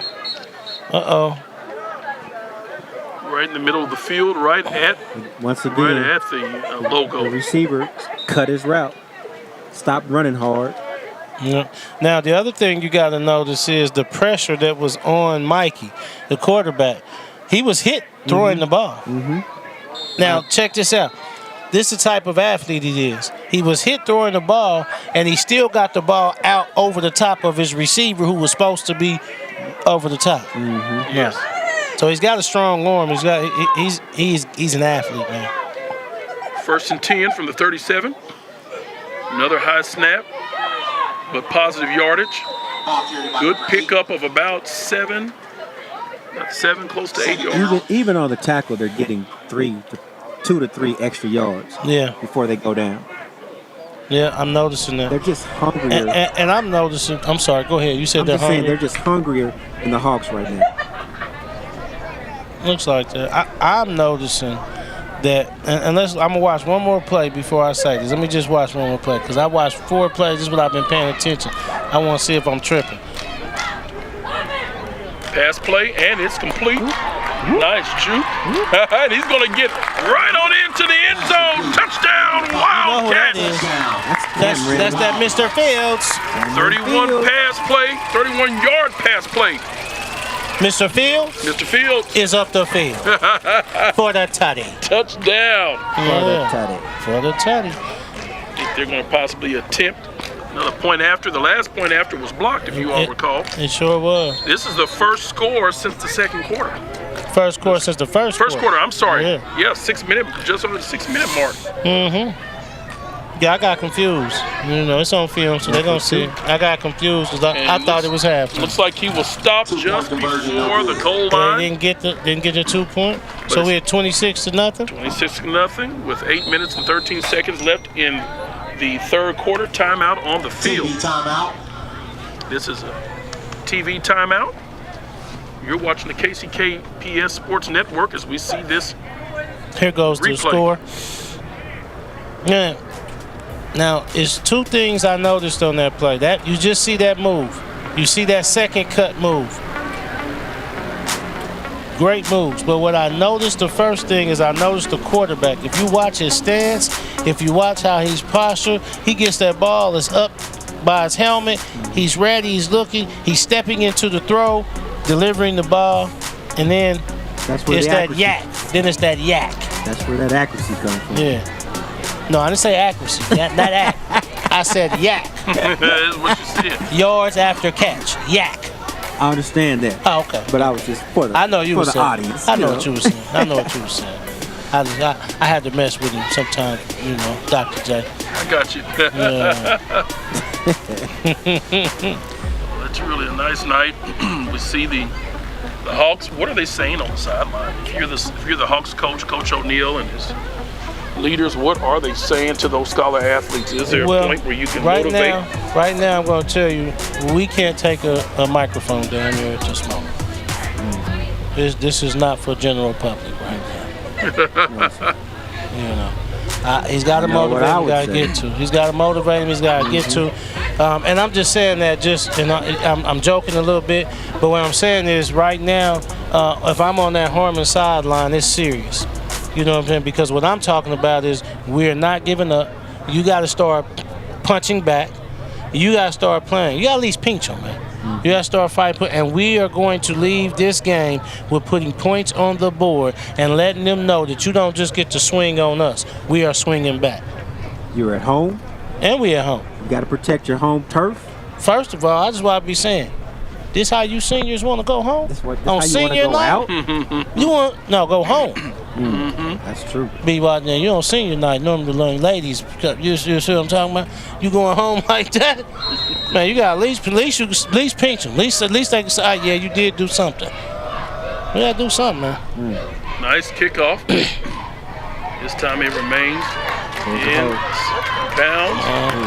Nice. You know what I am noticing also about Washington. Washington is being very disciplined to stay in their lanes. Exactly. And that's a key. That's a key in football. When you stand in your lane, you're not getting out, because that's how big runs happen. You don't cover your lane. You're not where they're standing in their lane. That's exactly what Cam. You see here. Watch when he comes over here. He's meeting him. He never left his lane. He stayed, 28 stayed where he was supposed to stay. He ran right there and set. And it came around, now I'm there. But Cam talked about that in film. He sure did. Do your job. Do what you're supposed to do. Don't worry about somebody else's job. Do your job. You're right. That was his exact words. Don't worry about the next man. Worry about you. Do you. Lost yards on play. Second down. That was a loss of yards. What I don't want to happen is I don't want to see heads drop on the Harmon sideline. They don't have no reason to put their head down. You know, and I'm saying that because Coach Cam has been coaching in KCK for 15 plus years. He's been at Washington for 6 years. Coach O'Neal was at Schlago for 3 years before coming to Harmon, and he's been here for 3 years. So he's been in two programs for 3 years apiece. But here, it's coming. You can see what's the right word? You can see how they're responding to him. The culture is changing. No gain on that play as we look here. It's the energy. If you just notice the energy, because these are good plays. But you just see 4 or 5 Wildcats beat Hawks individually on plays. They're beating they're beating the blocks. They're shedding the blocks and getting to the outside. They're containing the outside and going. And then they're swarming to the ball. That's one thing I hear them say. Swarming to the ball. It should be multiple people at the ball at every time. It should never be one man making a tackle. Timeout is called on the field. It's a delay of game. Delay of game. Delay game, get your arm. Delay game. Now we're making silly mistakes. Still third down. Yeah. I believe that confidence that we wanted them to have in the beginning, I think there's a little hole being popped in this balloon right now. Again. No one there. He has no time to set his feet, and he's still throwing it about 30 yards. Yeah, he's got an arm. He's an athlete. And across the body. And across the body, you're right. Yeah. Just didn't. He's an athlete. Yeah. If I talk about what O'Neal said in practice that day, he talked about his O-line. He was saying, just because you got a big body,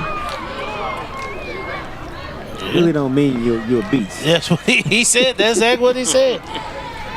You are quoting him correctly. And we're seeing it right now that his quarterback is scrambling. Oh, that's almost blocked. Nearly blocked. He punt the ball away on a 4th and 20. Found himself at an angle, got upfield. Runs outside of real estate, but a great return by the Wildcats. But I do like what Washington's doing. They're taking it straight to him. They're not letting up. There's a flag on the play. Yeah. We'll see what the flag is all about here in just a moment. The Hawks. Here we go. We're going to call that again, holding against the Wildcats. Yeah. The Kansas City, Kansas School Foundation for Excellence proudly sponsors the 2024 Reasons to Believe celebration on Thursday, November the 7th. This event highlights the achievements of Kansas City, Kansas Public Schools alums, educators, and community advocates who serve as role models for the next generation. The event showcases the power of education and perseverance, inspiring our students to strive for excellence. Sponsorships and tickets for the event help support the Foundation's ongoing mission to provide opportunities for all students to thrive academically and beyond. 1st and 10 from the Washington's very own 49-yard line. Another high snap. This nice one is run. direct to, that's who caught the touchdown. Number 15. 2nd down. So 2nd down. Let's pick up some decent yardage. Mr. Williams. It's about 2nd and 5. Another high snap. And another great pickup. Ball carried by number 15. That's a pickup of about 10 yards. That's a 1st down. 1st down, Wildcats. 5 minutes left in this 3rd quarter. If they score here, I'm going to have to say, I think the balloon has been popped. Well, we talked earlier. Oh. And I said it can't get lopsided. Now, they looked like they were playing two-hand touch. And he's still on his feet. They haven't taken him down yet, and he's finally down. But, Coach, did I see something that looked like two-hand touch? A flag? Dr. J, I was thinking the same thing over here. You know what? For a second. What's the second? We watch. You see the ball over the head. We here. We going. I thought right now they was playing freeze tag. You silly. That's what I thought they was playing freeze tag. Yeah. Right there. Cause they're not they're not. You know what I'm saying? They just you got to tackle. That was a part right. That was a play right then. For Harmon to make a statement by lowering the shoulder pad and running through him to let him know, look, hey, I know y'all winning and all that, but we playing, we here. That's right. They need a couple of those plays. Mr. Fields. Scoreboard isn't correct. It's 2nd go down. that man again. He's escaped. And he's headed down the field. Oh, my goodness. Breaks the tackle. It looks like he's going in for another score. Touchdown, Wildcats. No flags on the field. Can we say it together? Mama. There go that man. 50, I believe that was almost a 52-yard touchdown. Do you see how many tackles he broke? I take that back. I don't think he broke any tackles. I don't think anybody wanted to wrap up. They didn't try to wrap him up. Somebody had hands near him. Man. And Well, they had it's a arms difference, Dr. J. It's a difference when you lay and when you tackle. You know, it's a difference. Yeah. See how the point after, and it looks like it is good through the upright. So that's 33-0. Yeah, 33 see this to nothing. replay. I mean, he made a miss. Cutback. Excellent cutbacks. Thought he had him there, but not quite. And number 9 just couldn't catch up to him. Man, at least dive. I don't think you want to get that uniform dirty, brother. No, I'm just kidding. We got time.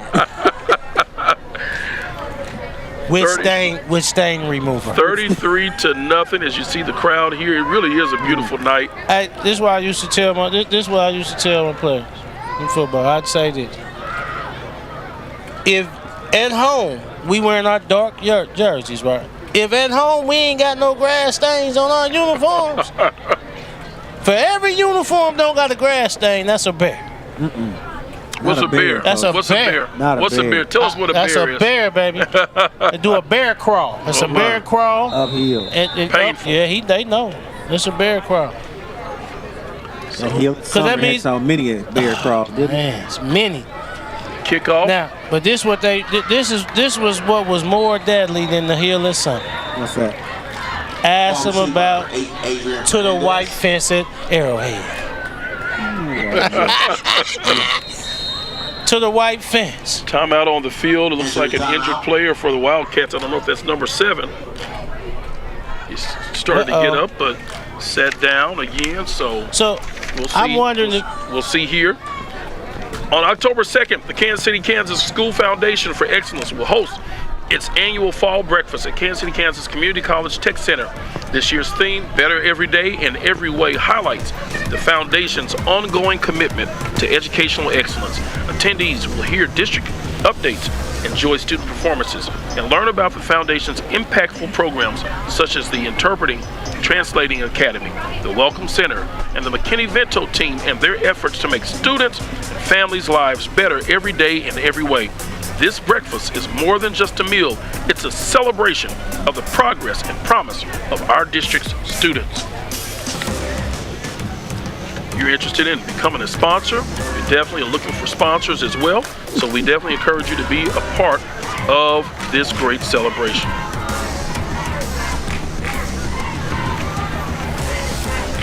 It's official. The district held a ribbon cutting ceremony to celebrate the opening of a 4th Read, Play, Learn reading space. The newest location for young students to read, learn, and explore new worlds is inside the Welcome Center located at Central Office. The newest reading area is located inside the Welcome Center, the Central Office. The space provides students access to a Help Yourself book stand with free books, a stand-up magnetic write and whiteboard, giant magnetic letters, magnetic blocks, and more. As we see an incomplete pass. So much is going on here in Kansas City, Kansas Public Schools. There's something for everyone. Yeah. I'm happy to see another one of those read centers going up, man. Those are amazing things. If you haven't seen that, you got to go check that out and see how amazing it is for our students. Our goal is to make sure that those students who are within our community have the resources needed to catch up, to be on pace for learning, and it starts early and often. We're glad that we bring that to our community. That's what's happening in the Kansas City, Kansas Public Schools. Quite a bit goes on. A lot of things we don't hear about. Nice pass play there and run. He's been the offensive highlight for the night for Harmon. But there is a penalty on the field. We'll see what the penalty is. Who the penalty is on. I don't know if it's offsides. Oh, that's just the. Looks like the referee has his hands and his hips as though it's a signal for offsides, but that's going to be a penalty, I believe, against the Wildcats. So that's going to give a first down for sure for the Hawks. I don't know if that was the head or it looks like he pointed towards the head. I don't know if that was targeting. 15-yard penalty. Yes, it is. So personal foul variety. Spearing looks like. Got to see that replay. 1st and 10 from the 50-yard line for the Hawks.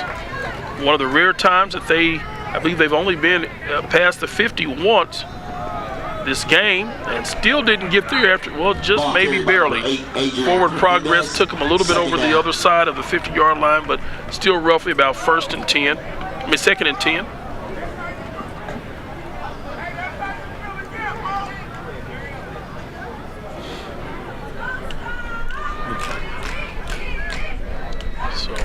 See, because of the youngness of Harmon's line, I believe that's the biggest problem. We've got some experience on the defensive line of Washington, and they're taking full advantage of the night. So there's whistles are blown on the field. I believe it's timeout by the Hawks. So timeout on the field. Now,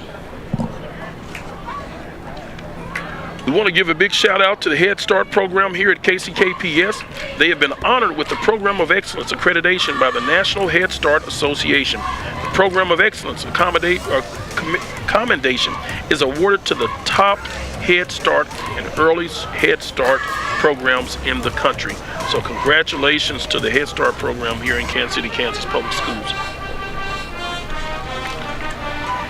Head start. Shout out. Start them young. Yeah. Now, B-Wop, Dr. J. Yes, sir. I have not had an evening that feels like this in a long time. Like, the weather is really good. Like, this is great football weather here. Mm-hmm. This is a great football atmosphere here. This is a great stadium. It really is a nice stadium, and I'm glad to see the commitment that the district has made in making sure that all of the fields look nice. They're updated fields. You don't have to worry about lining the fields. I remember being the field guy, the field manager at Wyandotte High School in my first couple of years as a teacher, and so lining the field was difficult work. Putting out the, just lining the field. Of course, someone else cut the grass, but it was tough, and now they don't have to worry about that. It's beautiful every night. It's ready for the soccer field. It's ready for football. They're not doing lacrosse yet, but hey, if they were to ever go that route, they could probably do that as well. Now, let me ask you, Dr. J, and I mentioned this for a reason. Now, does the bond have anything to do with bringing these type things to our students here in KCK? So that bond makes it so that our scholars will have those who are going to those schools that are affected, where the students at Central, the building itself, it's crumbling. They try to keep it as best as they possibly can matched up, but you try to take something that's 109 years old and try to retrofit it with modern technology, with modern plumbing, all those things. It is a challenge, and so, but the wonderful teachers, staff members, as we see the clock still running. I don't know if anyone's told them to stop running the clock, but once you get up 30, I guess so. Maybe that's the case. But the thing is that we need to make sure that the students have the right facilities. The teachers have the right facilities. Argentina is a very old school, very historic school. Served once as a high school, served at the middle school for many years, but it's time to rebuild. And we have elementary schools, Silver City. That's a smaller school. It's going to be teamed up with another school. They're going to build a nice state-of-the-art, and then to have those mobile units moved out from Sumner, and for them to have the expansion. The goal originally was to try to have athletic facilities or some of our facilities upgraded and updated. We know that just even in the buildings at Harmon and at Schlegel, they are two of the largest schools in Kansas that do not have a second gym. So they only have one gym that's spread out among all of those scholars. Harmon is a pretty big high school, so you imagine trying to have gym class within 7 periods or so many periods of the day, and trying to fit that many students in there. So it presents some challenges, but the community spoke to the board. It was over a $400 million bond that was originally set for this past cycle, but the community voted, and they voted to not accept that. And so they went back, the superintendent and the team, the leadership, went back and said, what do you want? What is it that the community wants? And the community said, hey, we are hurting, we're trying to make sure that we do not, when our taxes are not impacted. This is a zero tax increase bond. So the taxes. Make sure you said that. You said zero tax increase bond. Zero tax increase. See, these are things that the community need to understand and know. Zero tax increase bond. Zero tax increase bond. And that is what it is. So they will not see a tax rate increase. It will not increase. Some have said, hey, what about my He's throwing out his back feet. He really is. Because he doesn't have any time to set. Yeah, you didn't have a lot of time to set. But they'll say sometimes, hey, there's I see my amount increasing. Well, everything increases with values. Your property values we don't determine that. But the money that's raised with that bond allows us to do some great things, and it makes a difference. If you go and look at some of the schools that were rebuilt, I attended Hazel Grove Elementary School. We love the original building, but when I went in there and those teachers were telling me all the things that they were saying at the time of the floor crumbling, the termites, and they built that brand new building, it made a big difference. And my youngest, she was still a student there. The first 4 had already left. And so it just brought pride. You look at Gloria Willis, you look at Carl Bruce, my former principal, my first high school principal at Schlegel High School. You look at that school, you look at West Park Elementary School, Lowell Bruni. As we see another nice punt return here by the Wildcats, stopped just at the 45-yard line. The Wildcats will pick But up like action Brian forward. said, when the tackle came, he was thrown forward for another 3-4 yards. Yes, he was. Right. They got to understand taking back the other way. Take him back. Yeah. There's an We injury got on the player field. hurt. Injury on the field. But Go ahead. yes, Dr. J. No, but I just wanted to say that it's very key and very important that our community members understand that we all feel the pinch. Everybody feels the pinch. Everybody knows that taxes go up. We're glad to see some things starting to happen in our nation. We're starting to see prices go down. We're seeing inflation go down. That's right.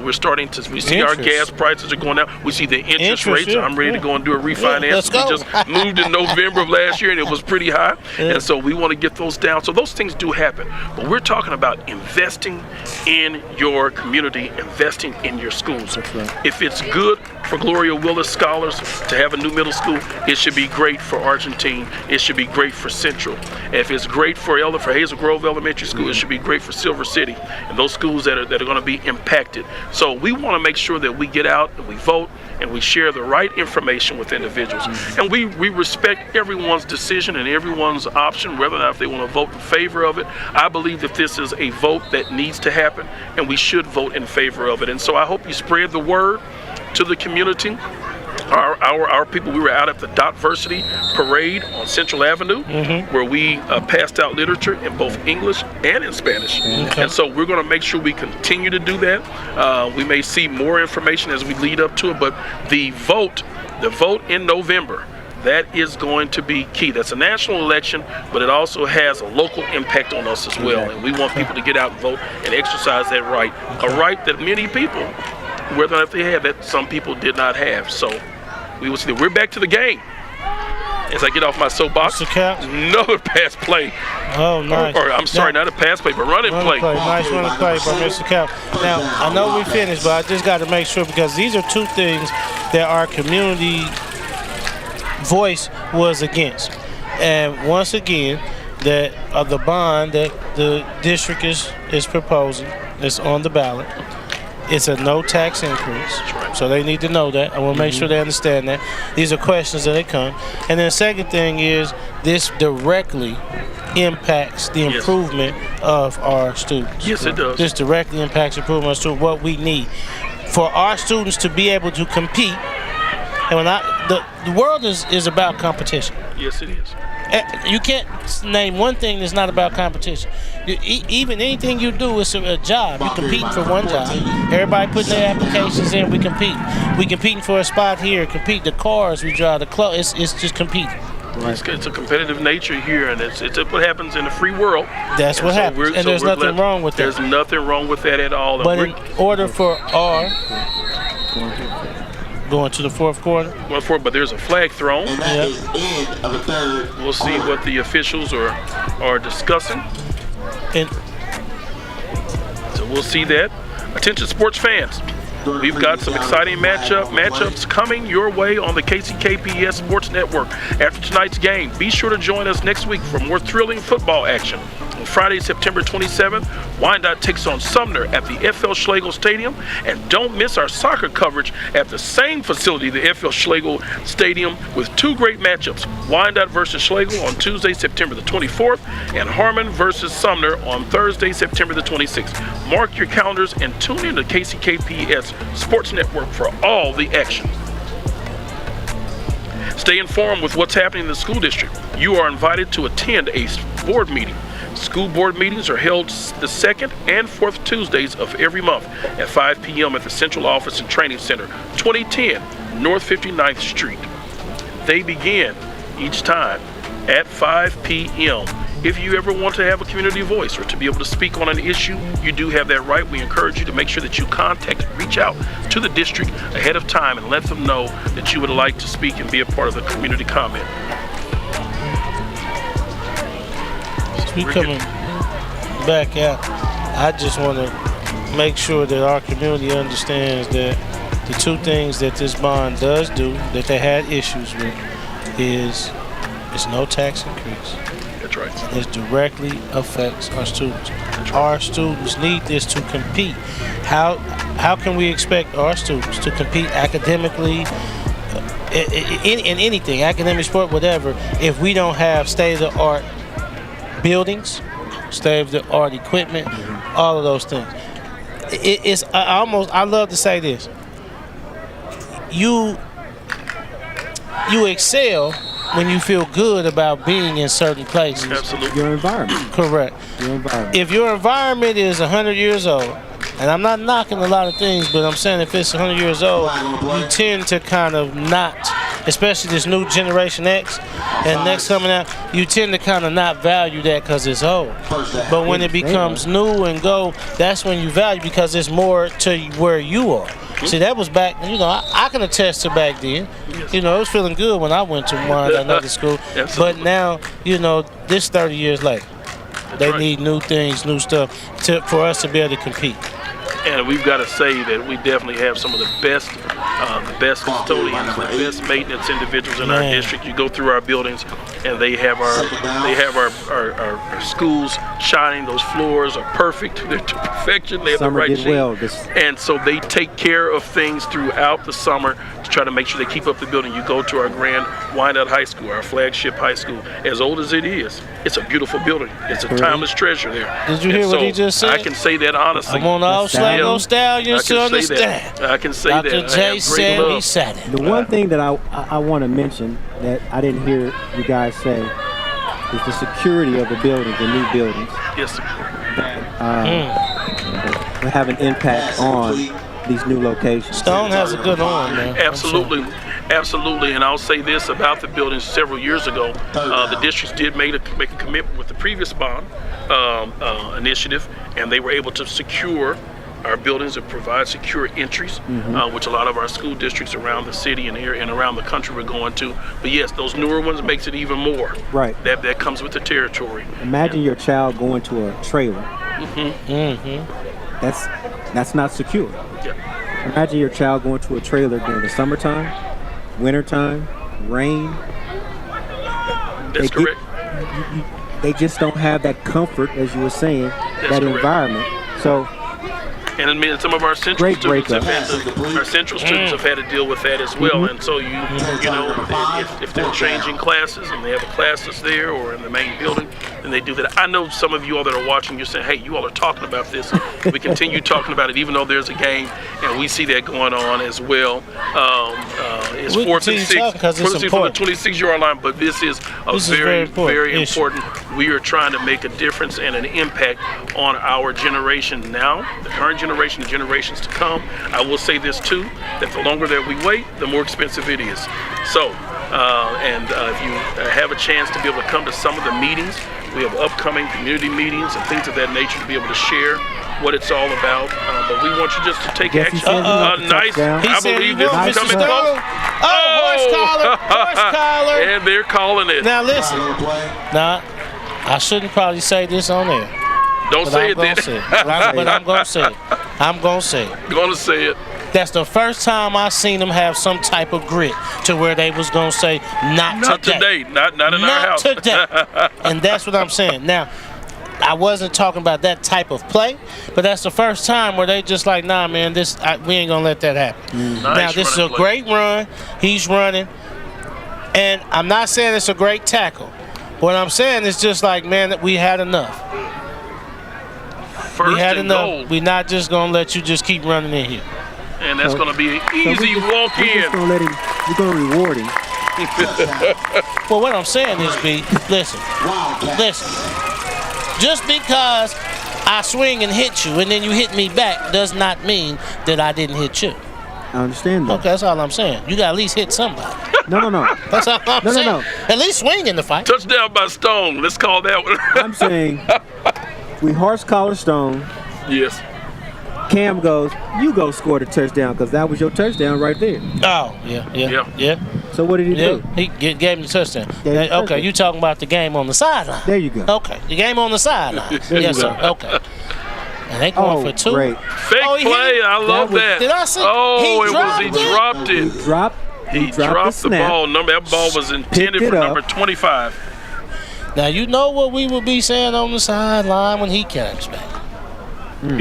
You know what we would be saying. Would you say no microphones on the sideline at that point? No microphones on the sideline. That was a miss. But what we would do by Riley is our managers, Our manager's already on cue. They know what to do. Every manager is running to him with a towel.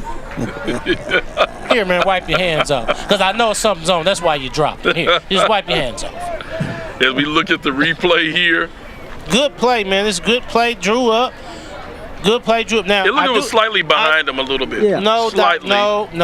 Come on, Coach. I'm not going to let you say that. Watch the It play was again. behind him. I'm not saying that it wasn't. But no. That was improvised. That wasn't. I don't think that was actually called. I don't think it was. I think he missed a snap. He picked it up, but they have that in their repertoire to say, you cut out anyway. Now that might be true. All I'm saying is, I'm not saying it wasn't behind him a little bit. Which one of you all would ask Coach Cam? Who's going to ask Coach Cam? Oh, I'm definitely going to ask. I'm definitely going to ask. You see how they just letting them go by? Yeah. They can't give up. I tell you what, they're pretty speedy too on that. I said Washington Wildcat. wasn't going to take the starters out, but looks like we're at a JV game right now. The guys are getting a little bit shorter. A little smaller. They're getting a little smaller. I see that. Numbers is getting the jerseys is more white. They're coming back down to my height. I was going to ask him, are you losing Clorox? What are you using to wash? Because these are whiter than the other ones. So first and 10. Goodness. And they get moved back. I believe it was a move. They moved them back. So first and 10 from the 16-yard line. So now this is my question to both of y'all. On the Hawks side, do you take your starters Low out? snap. They're out. How about did you take them out? No, they ain't out. They still in there. That was a low snap. You're right. They still in there. And loss of I'm yardage. saying do you, because I'm going to be honest with you. Yeah, they're out now. Second down. No, they're not. You're right. No, they're not out. And I wouldn't take them out either. I agree with you. I wouldn't take them out. I wouldn't put. I got to get on the scoreboard against their JV.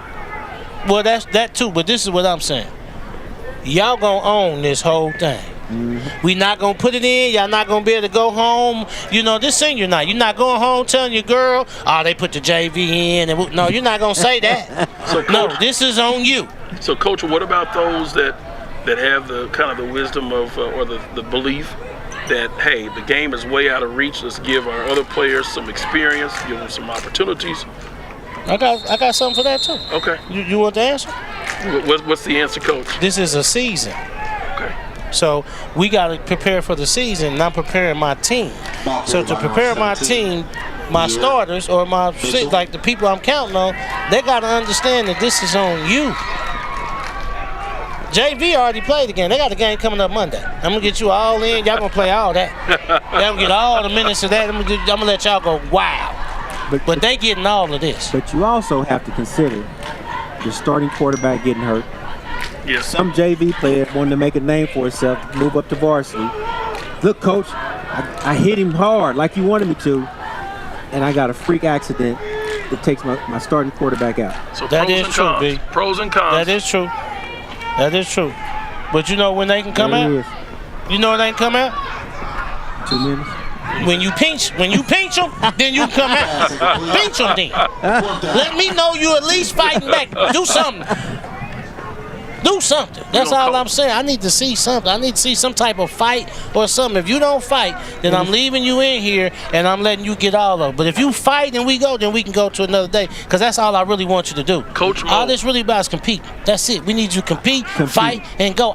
The score don't even matter. And Coach O'Neal told us that. It don't. He told us that. He don't even care about the score. What he care about is how hard you play that you do. And that's the truth. That's what I said in the beginning. Correct. And that's what I'm saying. That's why they said you ain't and playing they still hard. have an 8.5 minutes left.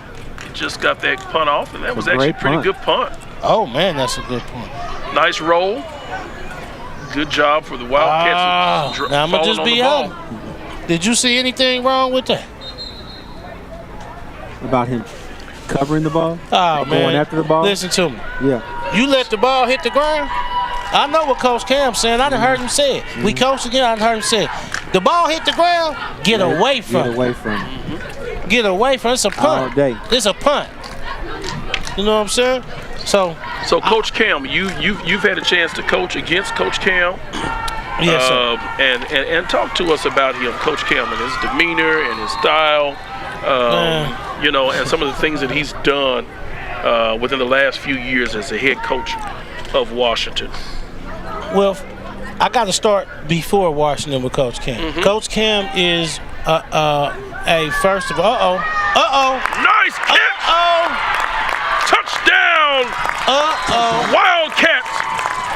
Number 12. Okay. English. And he put some English on that. That was beautiful. In stride. Yes, he was in stride. I'm just going to ask y'all this. Is the JV scoring now? Okay. I'm going to go back to Coach Cam. So you got to start this with Coach Cam before that. He is a Washington alum. Yes, he is. You don't see in Wyandotte County, you do not see very many alum coming back to coach. Coach Cam is one of the first. And now we trickle down and we got basketball coaches, football coming back, okay? So that's the first thing. He started a tradition of coming back because he could have went a lot of places. He's at Division I football playing University of Minnesota. He came back here. The other thing that about Coach Cam, and most people miss this about him because most people misconstrue some things. They misconstrue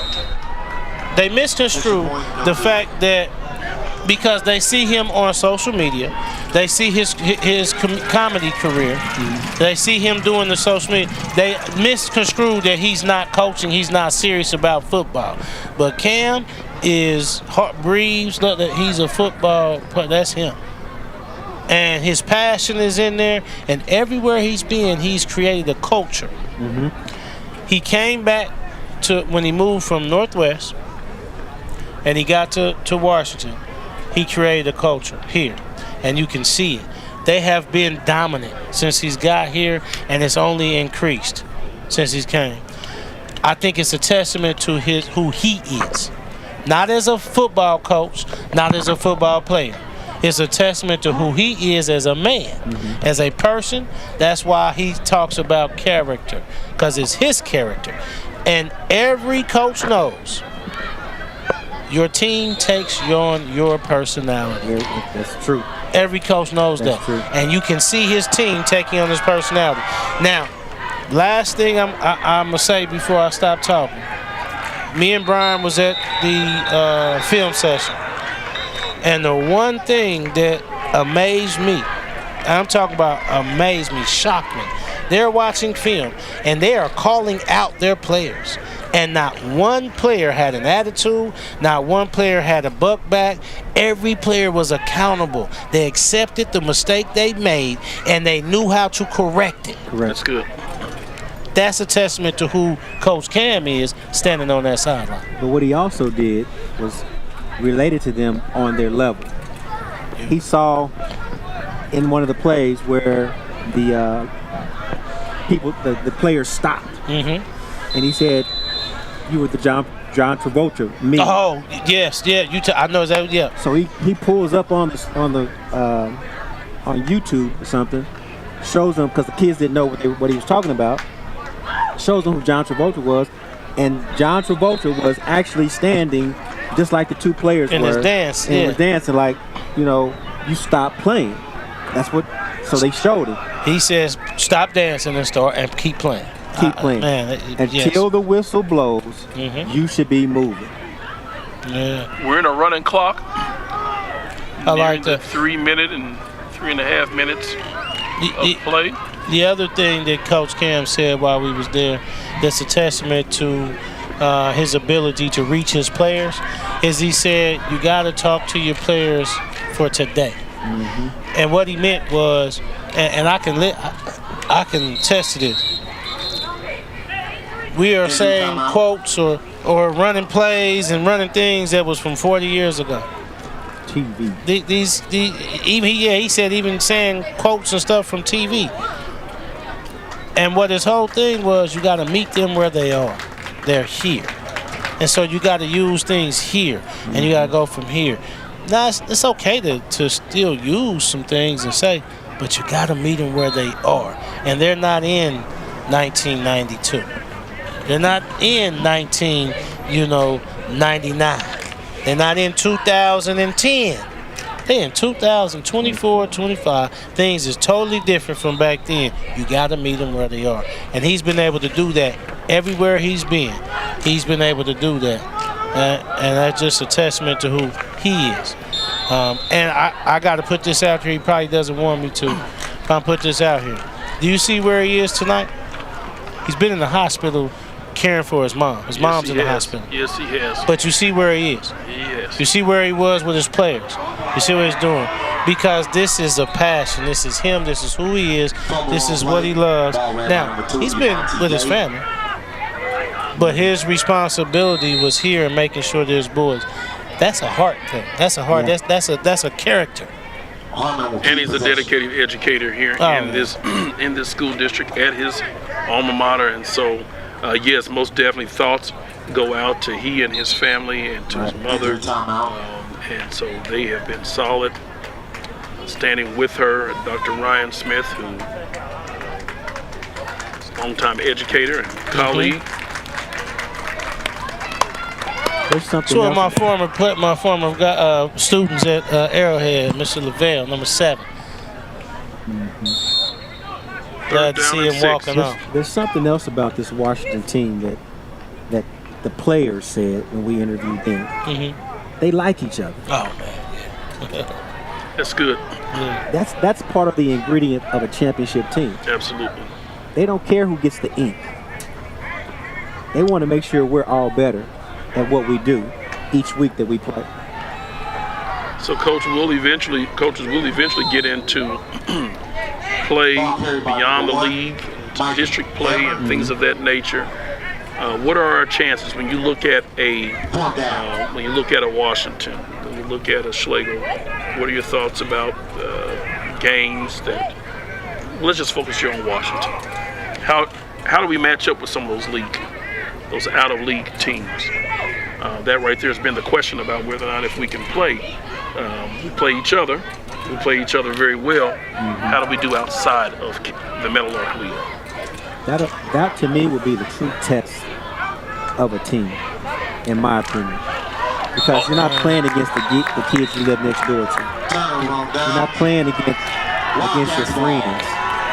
You know, now you have to play against some kids that probably have gone to football camps, have state-of-the-art weight rooms, that they're dedicated to this sport because they wanted to take them to the next level.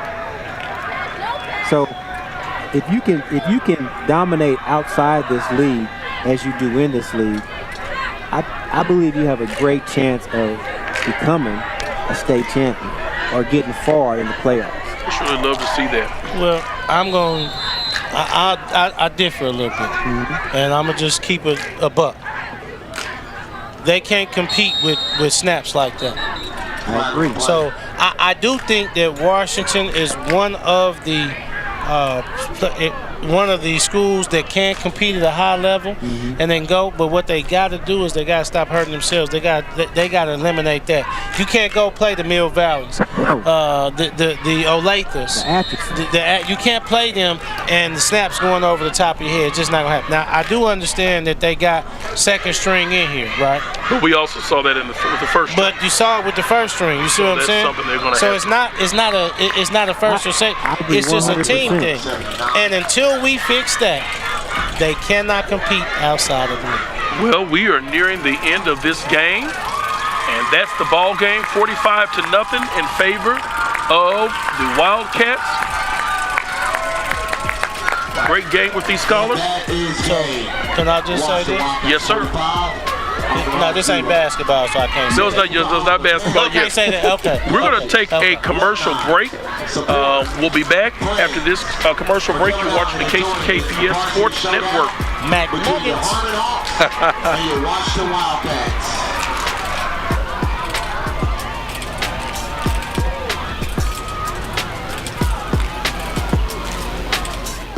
At Quindero Elementary, a new lesson plan is in session. One that could mean the difference between life and death. How to do CPR when someone's in need of help, if they pass out or something. Because somebody need help, you gotta know what to do. So what are we gonna do? First thing when we know they need help, what are we gonna do? All 350 students, yes, even the kindergartners, were trained in hands-only CPR this spring. It's something that school leaders want to build upon each year. Starts to build that confidence, and even if they can't do the hands-only CPR in the moment, it still builds that confidence to call 911 when someone needs help and to, help somebody else through it, and it just starts building that response and that thought and that confidence. These classes may sound a little different than a CPR class from the past. Stayin' Alive was always the suggested tune to help keep the correct beat, but today's 10 and under crowd doesn't know that one as well. Enter Baby Shark. And there are lots of songs that are 100 to 120 beats a minute that you can use, but because Baby Shark really just sticks in the head, that's the one I chose. PE teacher Amelia Kovac organized these classes because she has seen firsthand why knowing CPR is essential. Several years ago, when I was a classroom teacher back in 2017, I was saying good morning to all my students as they were entering the classroom. And one morning I had a student who was 5 years old fall to the floor and have a heart attack. I didn't feel like I was prepared or ready for that, and I want these students to be ready, because you never know how old or when or where something like that's going to happen. And now, thanks to this training, these students are empowered to take steps to try to help save a life. If somebody in my family passes out or something, like I could just do CPR on them.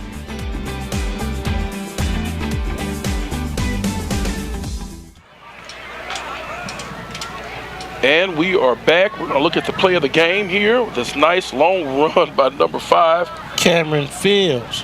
Mr. Fields. Mama, there go that man again. 2 tackles. Several attempts. Did you notice he's switching the ball? Yes, Notice he's switching hands on where his outside hand is away from the defender. So great awareness. Yes. Nice touchdown for the Wildcats.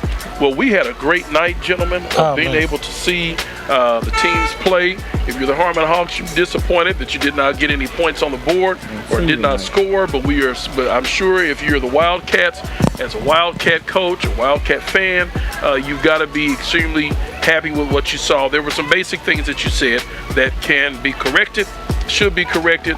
Those things will come along in the season, and I'm sure, as you all know, Coach Cam, he's going to be paying attention to that. Coach O'Neill's going to be paying attention to that as well. And so, gentlemen, this right here has been fun. It has been. It's been fun to get back. You better believe it. This back in the day. It's back in the day. It's definitely back in the day. Had a great time. Great atmosphere out here, too. It has been, and it's always been a pleasure to be able to meet with you all, work with you all. It's been a great pleasure to be able to bring these games to you, those of you who are watching and viewing. We ask that you continue to support. Tell friends, tell family members, tell individuals that, hey, we're on. KCKPS Sports Network is on, and we're providing quality programming, quality games for our scholars. We can come back and watch these, rewatch them, but we love it when you come and you watch these games live with us. So you all, hey, stay tuned for the very next event, which is going to take place on Tuesday, September the 24th. We have a chance to be able to see boys soccer matchup with the Stallions, my alma mater, against the Bulldogs. That's right. So, hey, you know what, y'all? Stay cool, spread the vibe, and keep the love alive. Until the next time, we'll see you all later. Have a great weekend and be kind to each other. We'll be back on the 24th here on the KCKPS Sports Network.